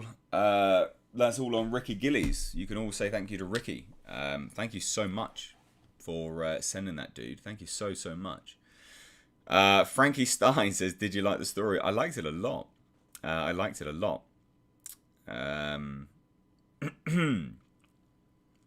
Horseradish Power says, "Small amount to say thanks for that." Well, thank you so much. You really bring it to life, man. Well, thank you. I appreciate it. I really, I do genuinely enjoy doing readings. If you've been around a little while, you will have come into contact with my readings here on the channel. I've done quite a few of them, but they do take their toll on me. They take a long time to do. Mainly just because if I did that as a pre-recording, it takes hours. Like Well, not hours. How long have we been streaming for now? An hour and a half. So let's say that's probably an hour and 15 minutes of reading, I guess. And then you've got to double that time for editing, plus more for the mistakes that you inevitably do. So I messed up on a few of those words, and I messed up more so than I would have liked. Hopefully you didn't notice too much. But normally if I was to record that, I would have to go back and I'd redo it because I'd be annoyed with myself. But I hope you enjoyed it nonetheless. Sentinel Rex says it was really good. Your voice has an almost dreamlike feel when you read Lovecraft. It's hypnotic. You're the reason I bought the collection of his work. Oh, that's fantastic. Thank you. I'm very, very. Yeah, that's incredibly kind. Yeah, what the hell's been going on then? I see people have been doing some weird stuff whilst I've been away. I just want to get to some of the super chats that came through whilst I was away. So we had Raw Roach sending loads and loads of little super stickers. So thank you so much for all of them, dude. Adam Healy sent £10 during that reading. So thank you so much. Albion sent £1.99 super sticker saying, cool. Thank you, dude. Donovan says, very nice, really enjoyed this. Good. We had Chris Raposo with $5 Canadian says, with all the depressing news in my province, thanks for this missed-age. I personally never read any Lovecraft yet. Getting back to Heinlein and Howard at the Mo. I'm not familiar with them. Again, Raw Roach. Disney Ghoul sent $9.99. Thank you so much with a little bird, or is it an orange super sticker? I can't actually see that. I think it's I don't know. Al Humphreys sent £10 super chat and says, really great stuff. Enjoying the hell out of this reading. Thank you so much. Sean Conwell said, for $5 says, love your narration. If you could be in an adaptation of a Lovecraft story, which one would it be? Also, any word of Stanley's Dunwich Horror. So, Stanley's done. He got Me Too'd, basically. He's not making the Dunwich Horror, sadly. And I do say sadly, because I still think, as much as he's been Me Too'd, and, if the things are true, he's a dirty dog, he's a bit of a douche. He made the Cut Out of Space, and it was great. So, it is a shame. But yeah, no, sadly, nothing. If I could be in an adaptation of a Lovecraft story, which would it be? Do you mean, like, a real life, or just in one? The White Ship is one of my personal favourites. I really like The White Ship. It is genuinely one of my absolute favourites. I really, really, really love that. It's a fantastic one. Vasi Review says there was one super chat from Sean earlier, and the rest were super stickers. Yeah, no, I've got them all now. I'm reading them. I'm basically reading them all now. I've got them all up here. And there were some others, but thank you. I appreciate that. Hoppy Ending says, really enjoyed the reading. Would quite happily have you narrate my collection of 40k novels. Your voice is perfect for it. Well, a Hoppy Ending, my dude. You'll be familiar with Games Workshop and the fact that they would probably butt rate me if I did any of that stuff, because they love their copyright stuff at the moment, don't they? But no, I'm glad you enjoyed it, man. And thank you so much for the £10. I do appreciate that. Let me scroll back down. We've got Wayland Todd. I think I'm dating Vasi now. Been a good night. For fuck's sake. Brilliant. I'm making matchmaking here on the channel. Hope you enjoyed that. That was good. I enjoyed that. That is a good story. Yeah, I really enjoyed that. That's a good one. That's a good story. Upgrade says he is a cosmic and boundless deity of colossus proportion and the great and all-powerful ruler of the outer gods. He is omnipotent beyond the power of the great old ones, such as Cthulhu. What are you? Are you talking about Azathoth? I'm guessing anyway. I really liked that. That was damn good fun. That was good fun. I had a really good time with that. I don't know whether you guys liked it that much though. I don't know whether well, I assume you guys liked it, but I don't know whether it's as well liked as I would have hoped. I don't know really. Let me know what you guys think, because I don't know whether I'm going to do it again. Basically, this was kind of like the test run, if that makes any sense, to whether we'll do more. Mr. H, the way you said dark in the story made it sound like you were being taken over by a great old one, but you kept fighting back. Awesome read. Thank you for this. Thank you. Hoppy Ending says, good, thanks. Just enjoyed the reading and the entertaining community chat that transpired. Jesus. I don't know. I'm not actually. In fairness, I'm not actually going to be able to see what transpired because it only shows me a little bit. So I don't know what people have been saying. What the hell's been going on?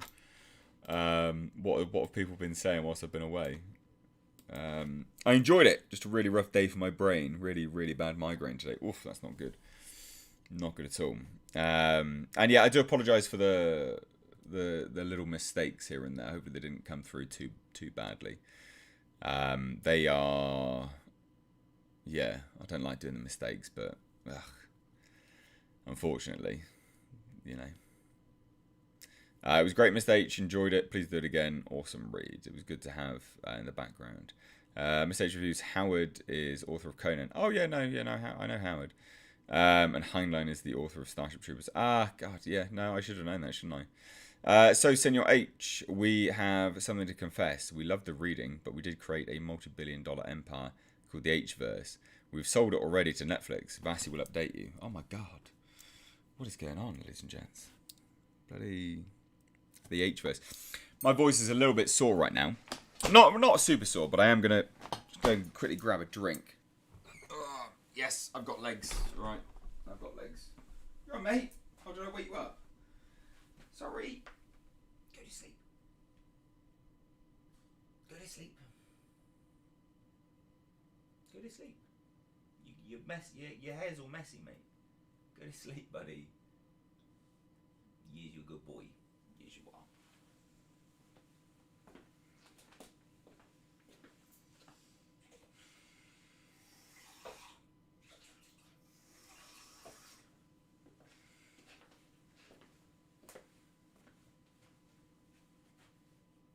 You good boy. Yes, you are.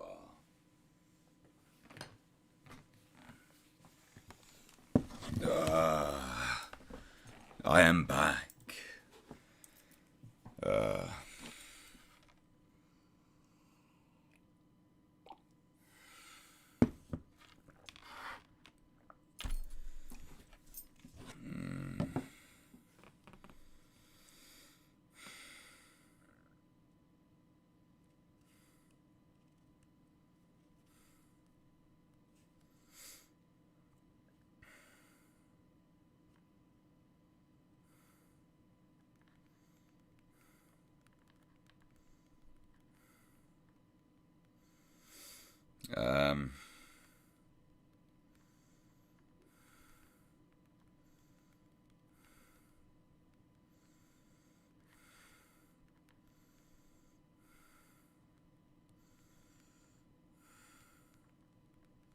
Are you enjoying the mugs?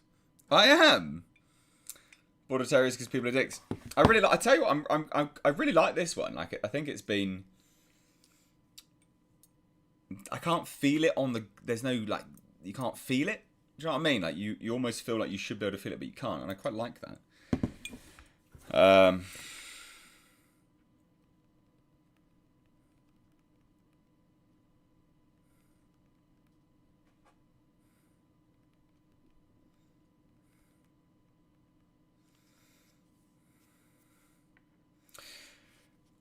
Right. Oh, FYI, if anyone wants any, what? Ricky Gilly says, didn't get notified, left the film I was watching. Glad I did. Oh, good. Ricky, my dude, you are the person to thank for this. You are the guy who sent the book. Thank you so much. Genuinely, thank you. And hey, we are in October, the spooky month.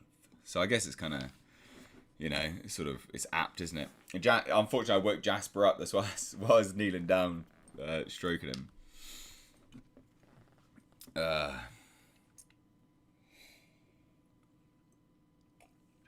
HP Lovecraft. I like that. That's hilarious. That is gold. So bad news about the pulsar, ladies and gents. But majorly bad news about the pulsar.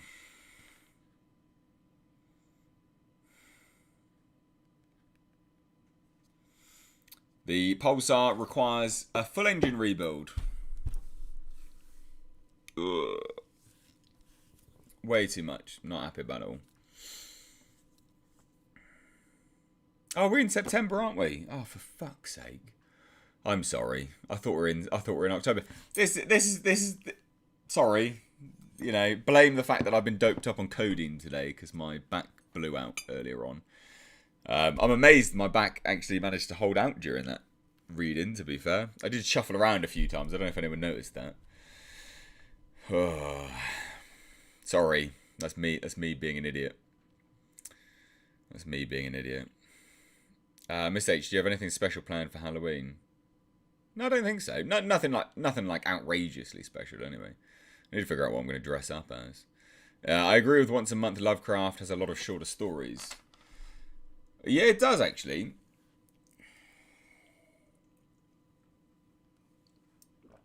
Yeah, it does. Yeah, I've done a lot of the shorter stories here on the channel already. If you didn't know, ladies and gents, I have produced quite a few audiobooks here on the channel. Lovecraft audiobooks. Dagon or Dagon. I've done the White. I don't know what I've done actually. I've done quite a few. The Colour Out of Space was like a good hour and a half, 2 hours, if I remember rightly. That was a bloody long one. Yeah, the Pulsar's done. Yeah, it's gone. Not happy with it. It's such a shame as well. Like I think, like I'm not angry about it. I'm just really frustrated and sad. So I got the Pulsar back on a Wednesday, and the engine blew up on a Friday, and I'd only just got it road legal. So it'd been road legal for like 2 days, and then the engine blew up. So yeah, sucked. Al Humphreys, didn't you get the email I sent you about Alan Moore film Mistage? No, I did get that, dude, but it would sort of interfere with this, so I couldn't really do it, to be fair. I did get it. But again, like, I've been a little bit not necessarily preoccupied. I've been trying to find someone that can build this engine for me, and that's been really hard work. So it's not out of rudeness that I haven't replied. It's just been I've been really, really hectic. In fact, I've let a lot of things slide which I shouldn't have done because it's been so many phone calls trying to find someone that's capable of rebuilding this engine, because it's not like a normal engine, it's slightly different, and the parts are really hard to come by. But I found someone who basically races these cars and has like all of the parts, most of the parts, but you know, most of the parts that would be needed, and then some stuff which can be ordered in.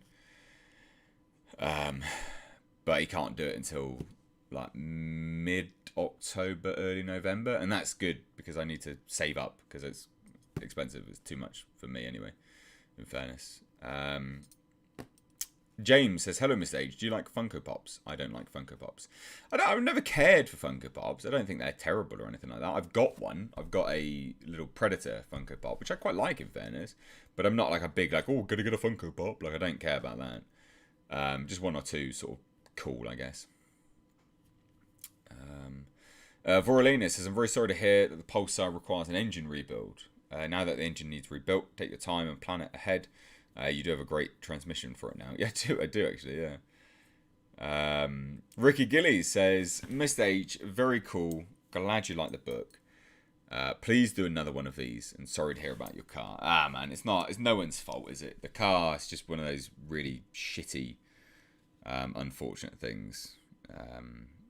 Garbage.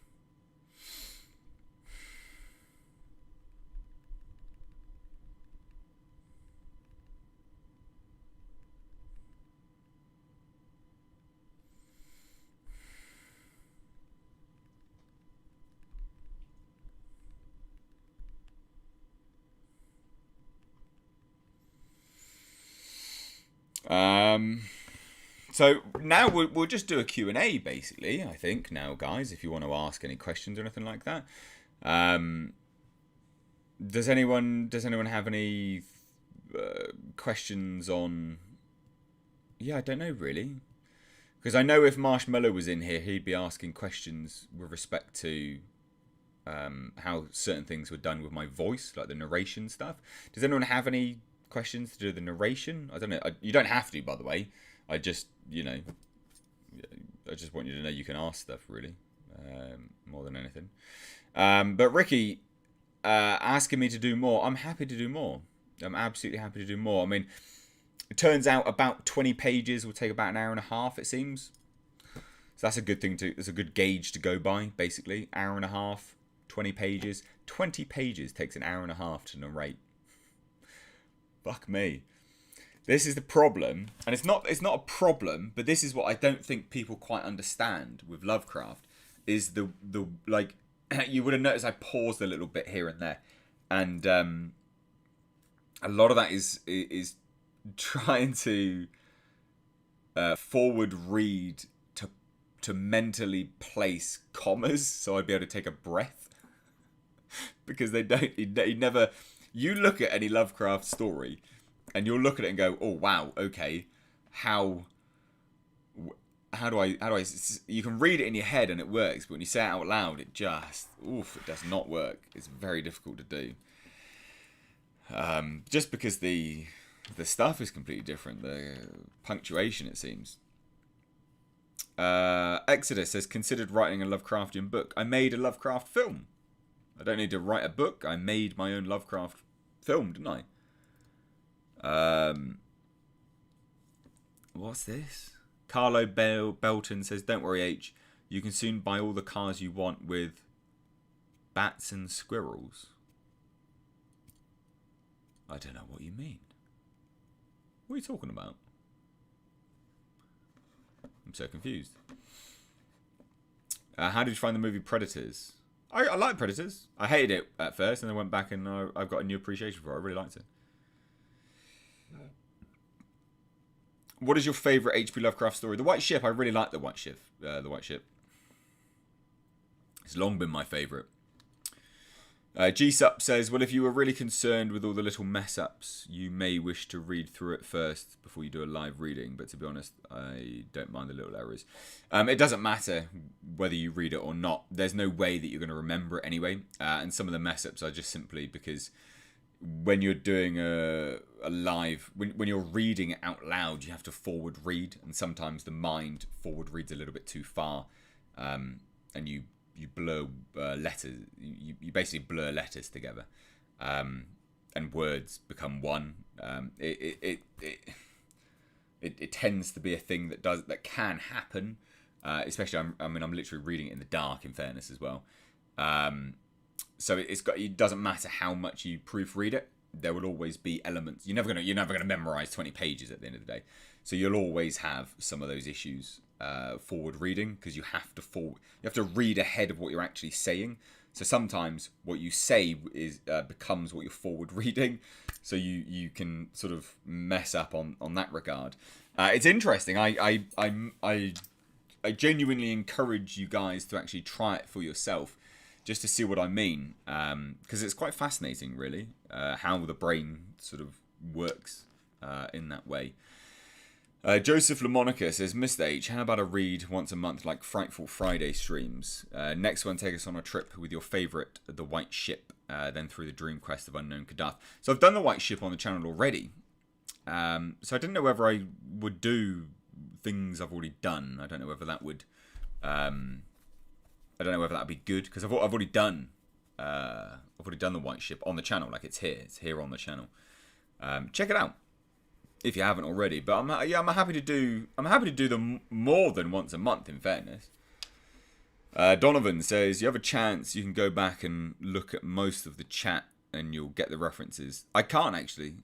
So where I'm looking at now, I can only go back so far in the chat, sadly. I can't go back that far, which sucks. Adrian says, great reading, Mr. H. You have a real talent. Do you have a particular breathing technique when reading that helps?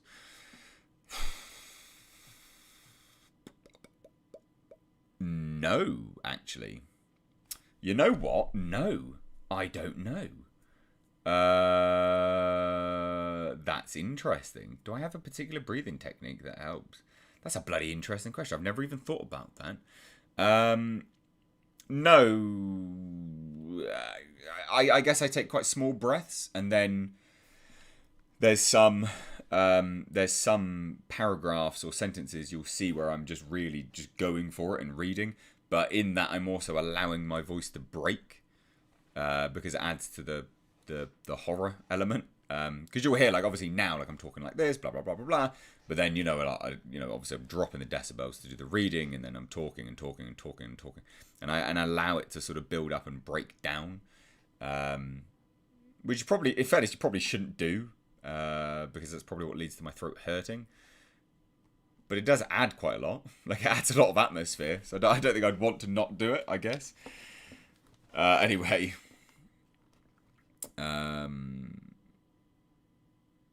Sound accents. I don't want to talk about politics on these streams. These streams are not to do with politics. I don't care about it, mate. Sorry. Star Clone, that was great, Mr. H. More, please, when you can. Yes. Upgrade says, I've always thought you should narrate horror stories. I think it would be cool if you did videos on your channel where you incorporate images that match parts of the story. I've done that before, mate. I've done the thing that you think I should do. Check them out. I'm really... Have you not seen these things? Come on. I have done them. Yeah. Also, the brain also sees the beginning and the ends of the words and makes you say the wrong thing. I can be quite the bugger, that grey matter. Yeah, exactly. Yeah, there's lots of things that can happen with that. Fast Ride says, Mr. H, are you going to check out Protege? Would like to see what you think. Also, I hear a lot about HP. Have you talked about Dagon? I've done that as an audiobook. Mr. H, I think Daniel Radcliffe should be in a Lovecraft film. He would be great. And you should ask Vassie about the squirrel. I'm so fucking confused. How about a bit of Edgar Allan Poe once in a while? So I've actually done The Raven here on the channel. You can find that. I'd like to do that again. I think that'd be good fun.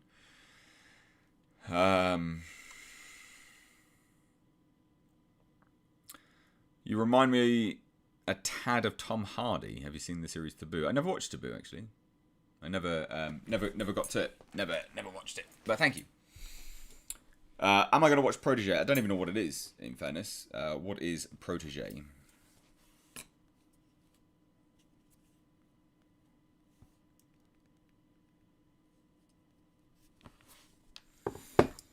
Yeah, I think Daniel Radcliffe would be good in a Lovecraft film, in fairness, actually. I agree with you there.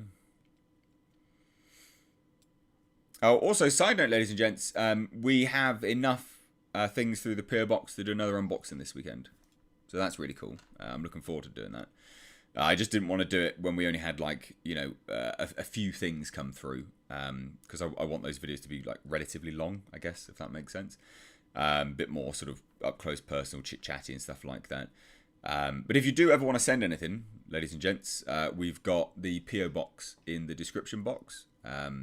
You know, people have been sending stuff. I mean, that's literally how we've did this live read through now. I had the complete fiction of H.P. Lovecraft sent to me by Ricky Gillies. So thanks so much again. That's, you know, the stuff that you can send, basically. To all search the longer video of H's playlist, you will find many wonderful readings of Lovecraft, Predators and Aliens. Yes, I've done quite a lot of stuff like that. Al Humphrey says, thanks for sending Mr. H the book, Ricky Gillies, so we all could enjoy this reading. Hopefully there'll be many more. Yeah, I'm happy to do more. I think I would be, I think I need to set up the set like I wanted to, like, because I wanted to do like a thing over here. Oh, Jasper's conked out again. I wanted to sit over here with some candles and stuff, but I just couldn't. Yeah, I just couldn't do it because my back blew out today. So I've been hopped up on coding, absolutely wrecked. Am I going to do any more SCP Foundation? Yeah, from time to time. They're not massively popular videos, but I enjoy doing them. But it's just kind of when it takes my fancy, to be honest. They'll always pop up occasionally. That's why you got to turn the notifications on, really, because they'll always pop up. Al Humphreys, I've got your stuff. I got that. I got that last week, I think, if I remember rightly. But again, and it's not because I'm like, oh, I don't want to open it. I want to open it. Trust me, I want to open these things. I just wanted to wait until there's a little bit more to open up, basically. So hopefully that sort of makes sense anyway. Mr. H, do you watch many comedies? You know what? I don't actually have anything that I'm watching at the moment massively. I'm watching the X-Files currently. I love the X-Files. Do I have much hair coming out my hair? No, I had a haircut today and I had to leave straight away. Do I have much coming out? Yeah, a little bit. You know, wash my hair. No longer here says I just had a resin lament configuration box arrive today. That's awesome, man. Bet you love that. Mr. H, you should work at the Royal Shakespeare Company with that voice of yours, similar to Sir Patrick Stewart. Well, thank you. My voice isn't perfect. There's lots of issues with it.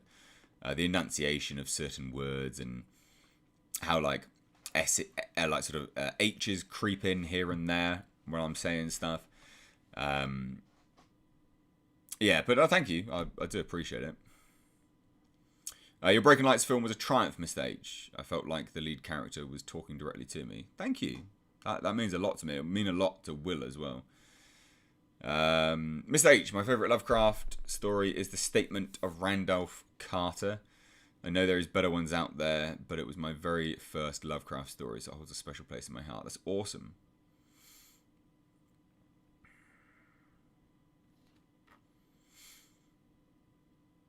It's awesome. Looks like the one from the original film doesn't work though. No longer here. Yeah, well, hopefully the lament configuration doesn't work. You don't want that, do you? Upgrade says Mr. H reviews. Yes, I've seen them. I was speaking of Lovecraft stories specifically. I've done lots of Lovecraft audiobooks, mate. Go and check them out. Is the scalp dry? No, I had a haircut today, so I've still got some loose hair in my hair from my haircut. I had a haircut and a beard trim, which I'm quite happy with. All sort of cutting down here and long out the front. Straight on, it looks a bit dumb, but quite happy with the beard. Al Humphrey says, it's called Mr. H. Also look out for the film The Show from Alan Moore and directed by Mitch Jenkins. I think that's right. Oh, okay, I'll check it out. Am I a fan of PKD? I don't know what PKD is, mate. Sound accents. Reissue bundle pack of your films on Blu-ray would be great, but I know you said you won't re-release them. So there is a reason why I won't re-release them, and that's because it'd be too expensive to produce. The only way I will be... So I can do it, right? I can do it. The only way I'll be able to, though, is on an Indiegogo. Because the thing about making Blu-rays is it's really fucking expensive. And I have to sell a certain amount to even break even. You don't make any money up until a certain point. And it's quite a lot, actually. So I'm happy to do it, but it would have to be done on... Well, it would have to be done on an Indiegogo campaign to know that I won't... Basically, I could lose money. If I don't sell a... So there's a certain cost involved in making Blu-rays, right? Like authoring fees and stuff like this. And unless I sell a certain amount, that money has to get paid anyway. And if I've sold them and I can't refund money, then I lose money. So I can reproduce them, but I'd have to be doing it on an Indiegogo campaign, basically, to say, hey, if you want to buy them, we need to raise this much money. There you go. But that, it's something I can do. Because I know some people have been saying definitely want to do it. They missed out and they want it and stuff like that. I get it. So maybe I will. Ricky Gillies says, Marshmallow was me, yes, and was pleasantly surprised by the video. Glad Mr. H and everyone in the chat enjoyed. Yeah, dude, of course. I know you're talking to Marshmallow here, but I absolutely 100% want to, you send these kind of things to me. I do appreciate it. I do appreciate the things... that you guys send. It's not just like, oh, frivolous, oh, cheers. Like, I massively appreciate it. Like, I have a box of stuff up over there to have on display. Marshmallow says, Mr. H, you're right that I would be asking about the voice punctuation and enunciation of reading. However, I think at the moment you've already answered all my questions. All right then. Wayland Todd says he's talking him out of this again. People. No, not really. I'm literally... What? I'm providing you the facts, dude. It costs money. So I can do it, but I have to raise a certain amount of money to even sell them. It's just a fact. I'm not going to lose money just to try and give you a Blu-ray. Why the fuck would I do that? That's so dumb. It's not a possibility. You can't do that. So I'm happy to do it, but it'd have to be done on an Indiegogo basis, and I'd have to raise a certain amount of money to do it, and that's how it'd be done. Anyway, James says, that makes sense. I'll pay attention to your channel in case you do re-release your films. Imagine the cost of fan-made 4K Blu-rays. Wow. Yeah, so you actually, part of the reason why... So there's not actually, believe it or not, it's not actually, they're not actually 4K. And in doing the research to even, figure out the, like what sort of resolution we need for those Blu-rays, it comes under a lot of the sort of research of, okay, what do we, what amount of people have what in their homes in terms of Blu-rays. Blu-ray players, and not a lot of people have 4K capable Blu-ray players, believe it or not. So they're just HD, they are just HD Blu-rays. But that was a decision, a business decision, because basically not many people can play 4K Blu-rays, which really sucks actually. But the thing is, it was shot in 4K and it's downgraded to HD, so it's still really good resolution. Deaths 0079, so dumb, like sending people money. What? So dumb, like sending random people free money and items. I don't know what you're talking about, mate. But alright. Marshmallow says, also the reading in the dark with the RGB lights glowing off your face really set the mood. And I think it's a compliment to your reading of Lovecraft, even though it was unintentional, or is it? Well, no, that was sort of intentional. In fairness, I wanted that to be there. Like I turned the lights off, especially for it.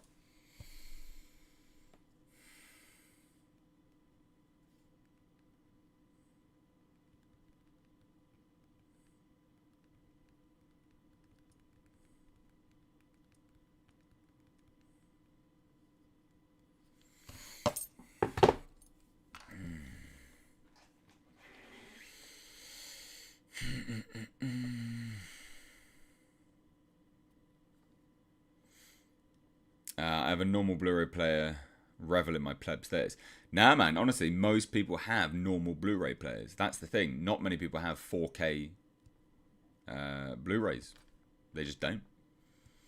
Paul Smith says, what GPU you rocking, Mr. H? A RTX 3060, I think.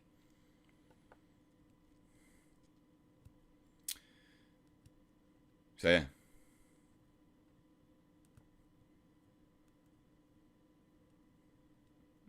What's that? Ricky Gilly says, Miss H, I think in chat they said they worked on Blackfields. Who are you talking about, mate? Pharaoh UK says, fuck, I missed it. Well, back to the start of the stream for me. Hope your back gets to be feeling better soon, Miss H, and thanks for the reading. Thank you.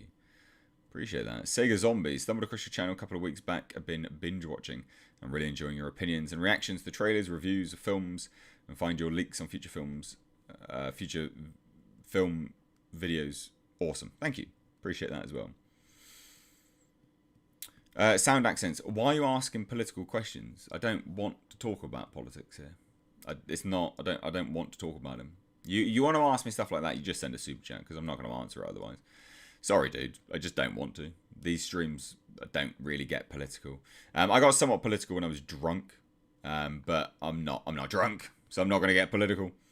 I don't want to. I'm in a good mood. I don't want to talk about politics. His back seems to be holding up. Normally see life bar dropping towards the end of long streams. But no, my back's pretty painful. I blew my back out earlier, and I've been hopped up on codeine, so that's probably why. Al Humphrey says, I just have a 1080p telly and Blu-ray player, so the missed films were perfect for me. Yeah, exactly. That's the thing. Most people have that. It's not worth getting 4K, sadly. Yeah, it's just not worth getting it. Like, making it, not worth offering 4K stuff. For the money involved in that, it's not worth it.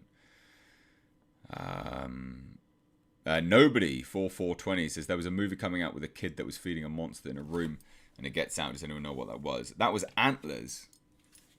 That was Antlers.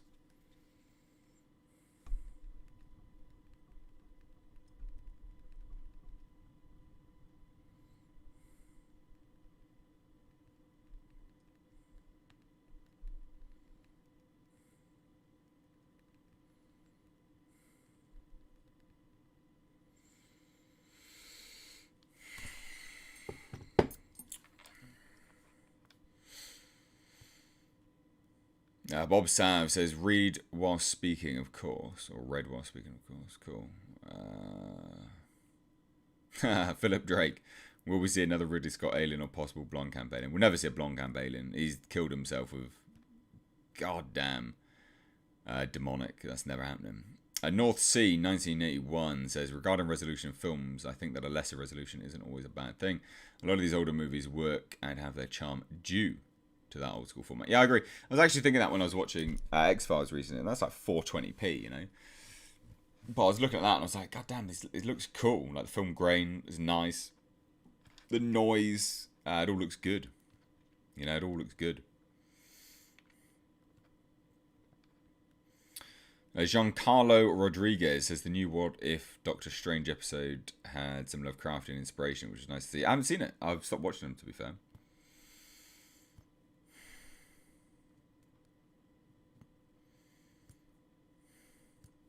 Mr. H, dumb question, but are taking codeine cough syrup or is it pill form? Just tablets.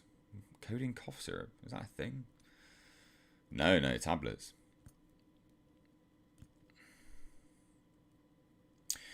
Joseph LaMonica says, Miss H, which do you like more, the Call of Cthulhu game or the Sinking City? I never played Sinking City. I only played Call of Cthulhu because I heard that the Sinking City was very, very buggy and wouldn't have been worth the money. So that's why.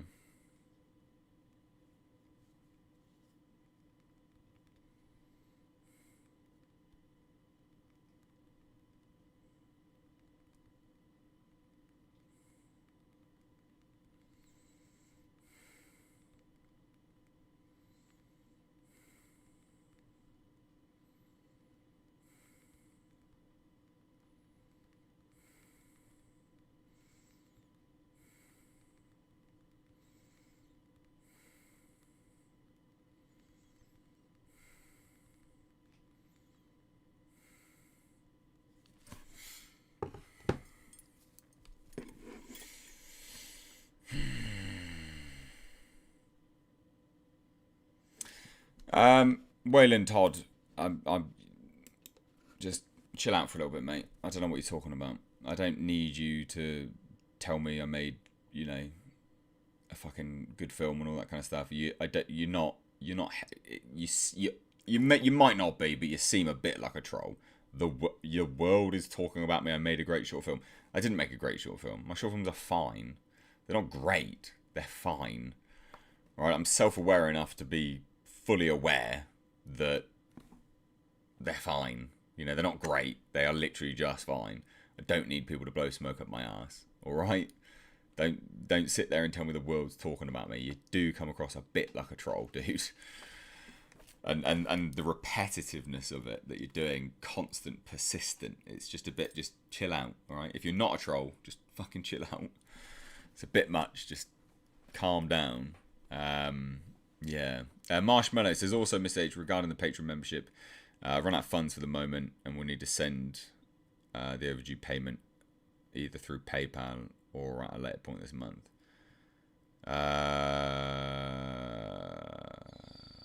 That's something you're going to have to figure out with Patreon, my dudes. I don't know how they do that, in fairness. Because it will reject your membership, basically, on Patreon. Yeah. Yeah, like, I honestly I don't know. I don't know how that happens. I don't know how it works, but I do know that they will reject your.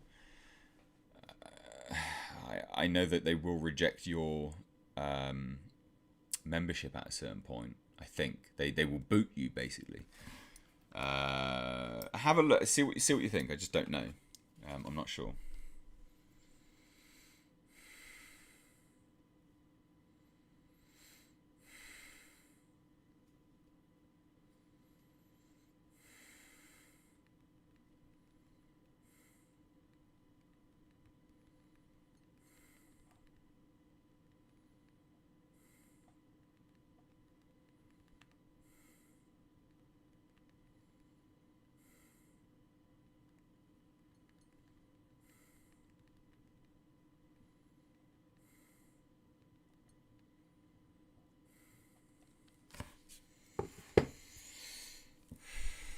I haven't seen The Empty Man yet. I need to.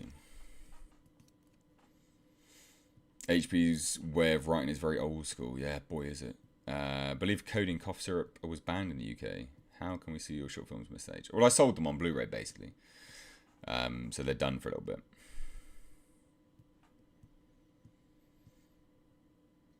Yeah, Donovan's sort of answered that as well. Says H's movies were a limited time offer, so unless he does a paywall, they're gone. Yeah, I mean they are basically gone. Yeah, and I also tried to look into doing a paywall on YouTube. They removed all of that stuff on YouTube. To be fair.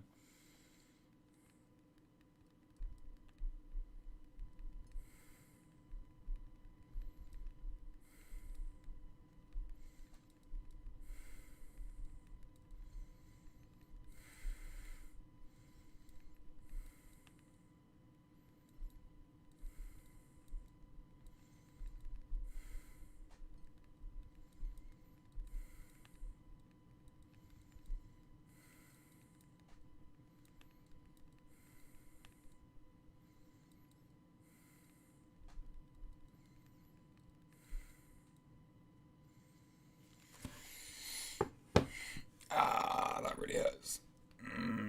Matthew K says, Mr. H, do you think even more actors will be in video games now that the PS5 will be out with better graphics? No. I don't know. I don't think so.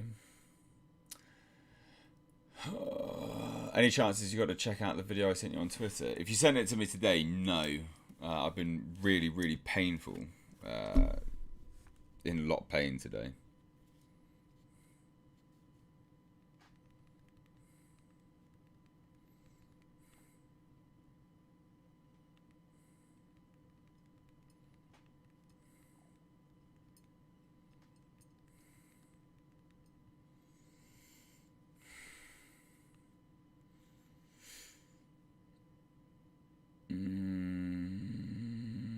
Fast Ride says, hello, Mr. H. Gonna head out.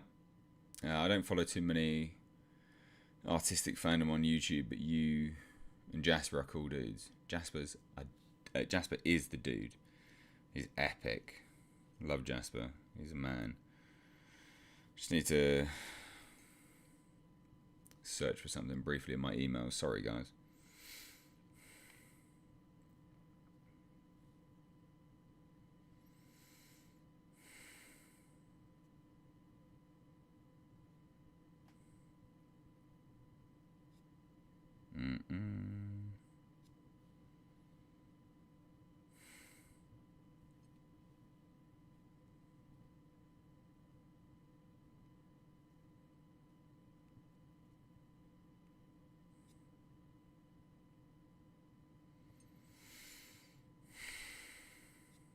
Trying to find an email about a mortgage. Not that you need to know anything about mortgages. Mortgages fucking suck.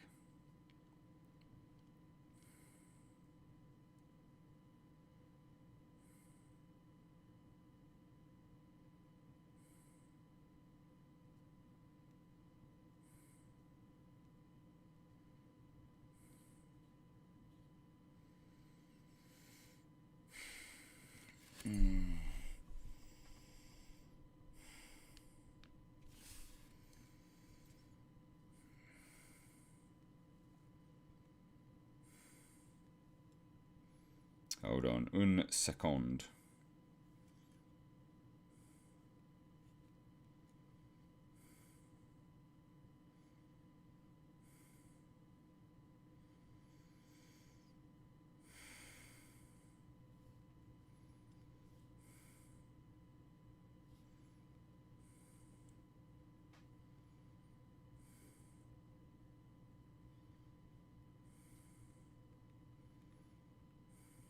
Right, there we go. Sorry, guys. Sorry. Right. Oh, my back hurts. Deep Necrosis has finally got a live stream. It's been a while. Thanks for all the Lovecraft readings. Got me through tough times during recovery. Cheers. Thank you. Fast Rides. Sorry for the spelling mistake. I'm rushing out. No, don't apologise. Yeah, don't apologise at all.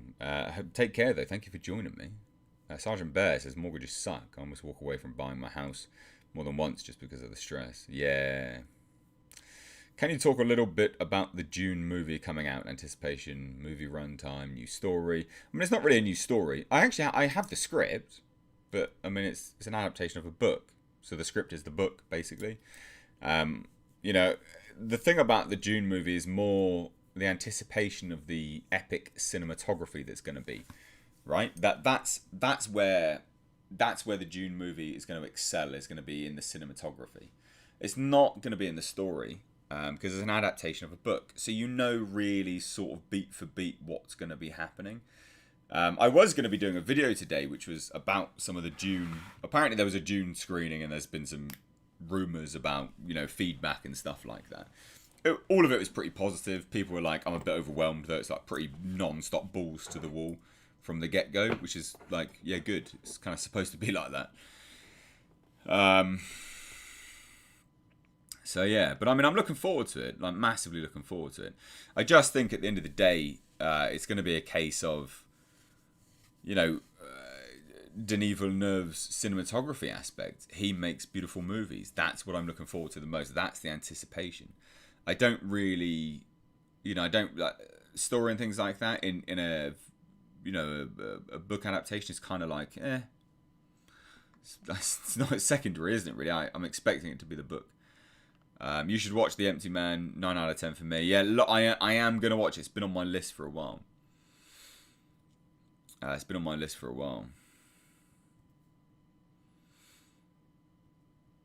And yeah, as other people are saying, deep necrosis. I hope whatever it is that you're recovering from is not serious and it's going well, dude. That's awful.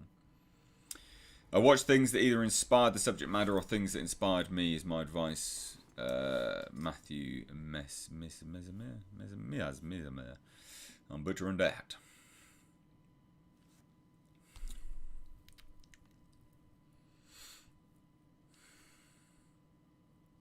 I did get your email suggesting a Korean movie. Yeah, I just haven't had a chance yet. Have you seen any of the Necrostorm movies? No. What? Never even heard of that. You making noises, Jaspy? You making noises, boy? Love you. Oh.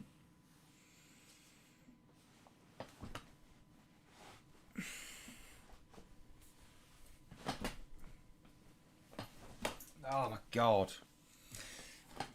The things that you don't see that go on. I've got like a rug that my chair sits on. And it just catches on the wheels every bloody time. Such a pain in the arse.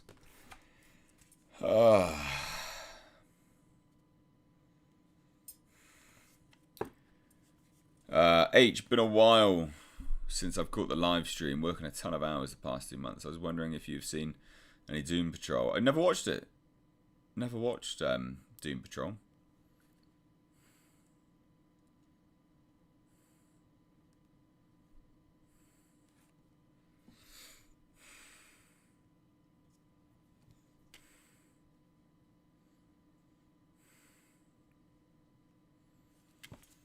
I've heard it's decent.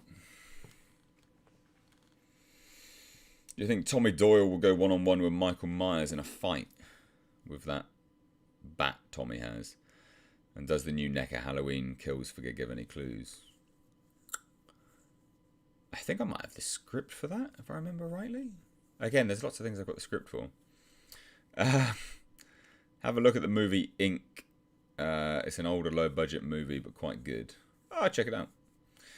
Mr. H, I know last stream you haven't seen the Foundation TV show trailer. Have you checked it out? I haven't checked it out. These things you need to remind me of. Oh my god, I feel so bad. Mr. H is trying to fly on his chair. I reckon the rug is a cover story. I'm definitely trying to fly. What about reading some of the Barker stories from the Books of Blood? So I don't have the Books of Blood. And I mean, I'm happy to. I don't have the physical Books of Blood though, but I'm happy to. Deep Necrosis. Thank you very much, but good. I'm glad. Good. Good. Yeah, sound accents. I'm surprised you haven't seen Empty Man. Yeah, so the funny thing is that I saw the image of the weird skeleton man thing, which is obviously, in The Empty Man. I don't know why, but I saw it and I was like, oh, I need to watch that film. That looks amazing. And then ever since then, I haven't seen it. And then loads of people have just kept going, yep, you need to watch it, you need to watch it, you need to watch it. I'm like, oh, Jesus, I'll watch it. I've wanted to watch it the moment I saw that. So yeah, 100%. Absolutely 100%. Also, just to throw it out there, guys, are any of you who from here is not following me over on Instagram and Twitter at Mr. Reviews? Please do give me a follow. It does help me. And also as well, I will just say this, and I need to say it a little bit more. I need to do a video on it and stuff like this. But please do consider becoming a channel member. You can join the memberships on the channel for as little as 99 pence a month. It's very, very cheap.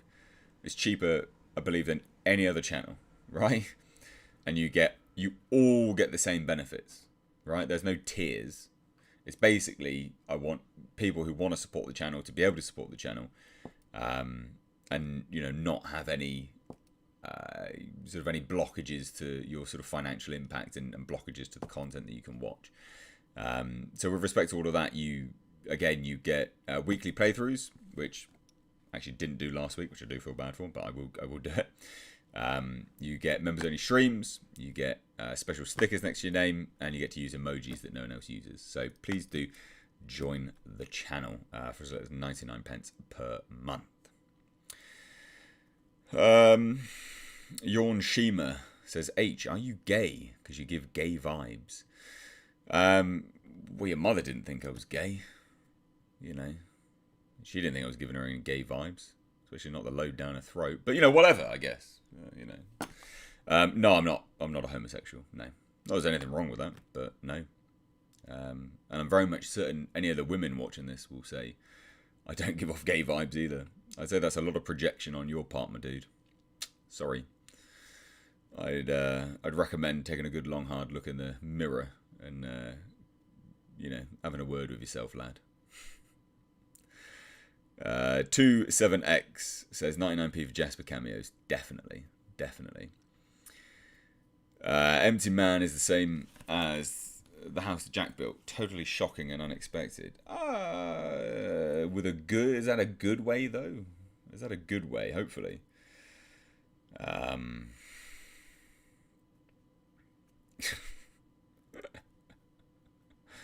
Oh, that's it.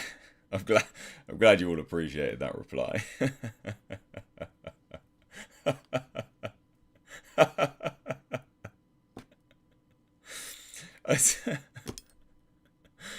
Oh, that's funny. That is very funny. People who have been around the channel for a while know I was engaged. I had a fiance. There was a woman. Oh dear. Danelle? That's an interesting name. I've never heard that name before. Danelle Patrice says, I'm a woman. And no, you don't. Thank you. Ray says, we'd love you all the same, even if you were gay. Yeah, absolutely. There's nothing wrong with being gay. I'm just not. Mr. H is certainly gay. He's radiating lots of happy vibes. Oh, that's not what was meant. Yeah, I know. Jeffrey Klein, that dude got dunked on, so good. I just watched the Empty Man trailer. Looks interesting. I have heard it's good. I've heard. I need to watch it. God damn. The Empty Man takes itself more seriously than most current horror movies, and it sells it. So I like that, though.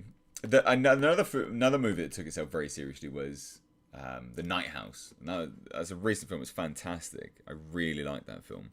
Strong recommendation from me. I went to see it recently in theatres, and I did a review of it and stuff like that. Strong recommendation. Genuinely strong recommendation. Chris just became a channel member. Again, thank you so much. You know, my aim is, guys, we have so many people that come to these streams. I would love it if I could see a little membership tag next to every one of your names. It'd be, I think that'd just be amazing, because you come here. I know not everyone can. I'm aware, but it'd just be so good to have that. You know, the people that consistently come here, consistently support the channel. It'd be epic if you guys would become members. It'd be really, really cool.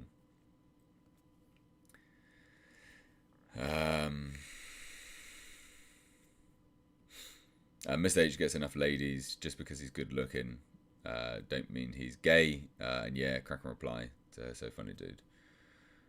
Wayne Byrne, I do declare.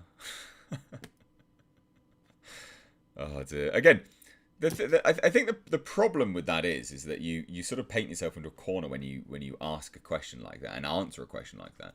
Because the thing is, the question's loaded with a negative slant anyway, right? The implication behind the question is negative, right? Which, like, it shouldn't be. There's nothing wrong with anyone being gay. I don't care what anyone does with their bits. Like, who cares? I don't give a shit. But when you are answering a question like that, when it's loaded with a negative slant, contextually, you inevitably come across... Yeah, it's just like a lose-lose situation, really. You have to answer it, but... Well, you don't have to answer it. I could have ignored it, but... I wanted to... I don't know. Put that down in its little dingy bits, I guess. Raw Roach, come join us. Join the dark side. Membership family is great. Yeah, membership's great. I think membership's pretty good here on the channel, I think. North Sea says, I happen to be on the non-straight side. All of this stuff is just ridiculous. Leave the good man be. Rolling my eyes. Again, yeah, well, that's the thing. Like, who cares what anyone does with their bits? It's so strange that, like, you know, in 2021, people... Well, it's not... In fairness, it's not strange, because that's become a pretty big push and narrative, you know, message from certain sides of spectrums and stuff. You must be this and you must be that, blah, blah, blah, blah, blah. You know, so it just becomes the sort of forefront of conversation, which is not relevant to anyone. No one cares. Sad, to be fair. Sad. Anyway, speaking of which, we're going to leave now, mainly because I need to do the members only stream, which God, do I want to do it now? That'll finish up at midnight. I'm looking at the time. This stream went on quite a long time. My back is fucking killing me. Would any members here in this stream begrudge me for pushing the members only stream to Friday? Would you hate me for doing that or not? Let me know. Because if you want me to do it now, I will do it now. But as with most of these things, I'm happy to ask and sort of, you know, talk through it like that. Normally they are on Wednesdays. But I've just looked at the time. We've been streaming for quite a while now, 2.5 hours. That's a long time streaming normally. Normally I do 2 hours, and I'm like, cool, done.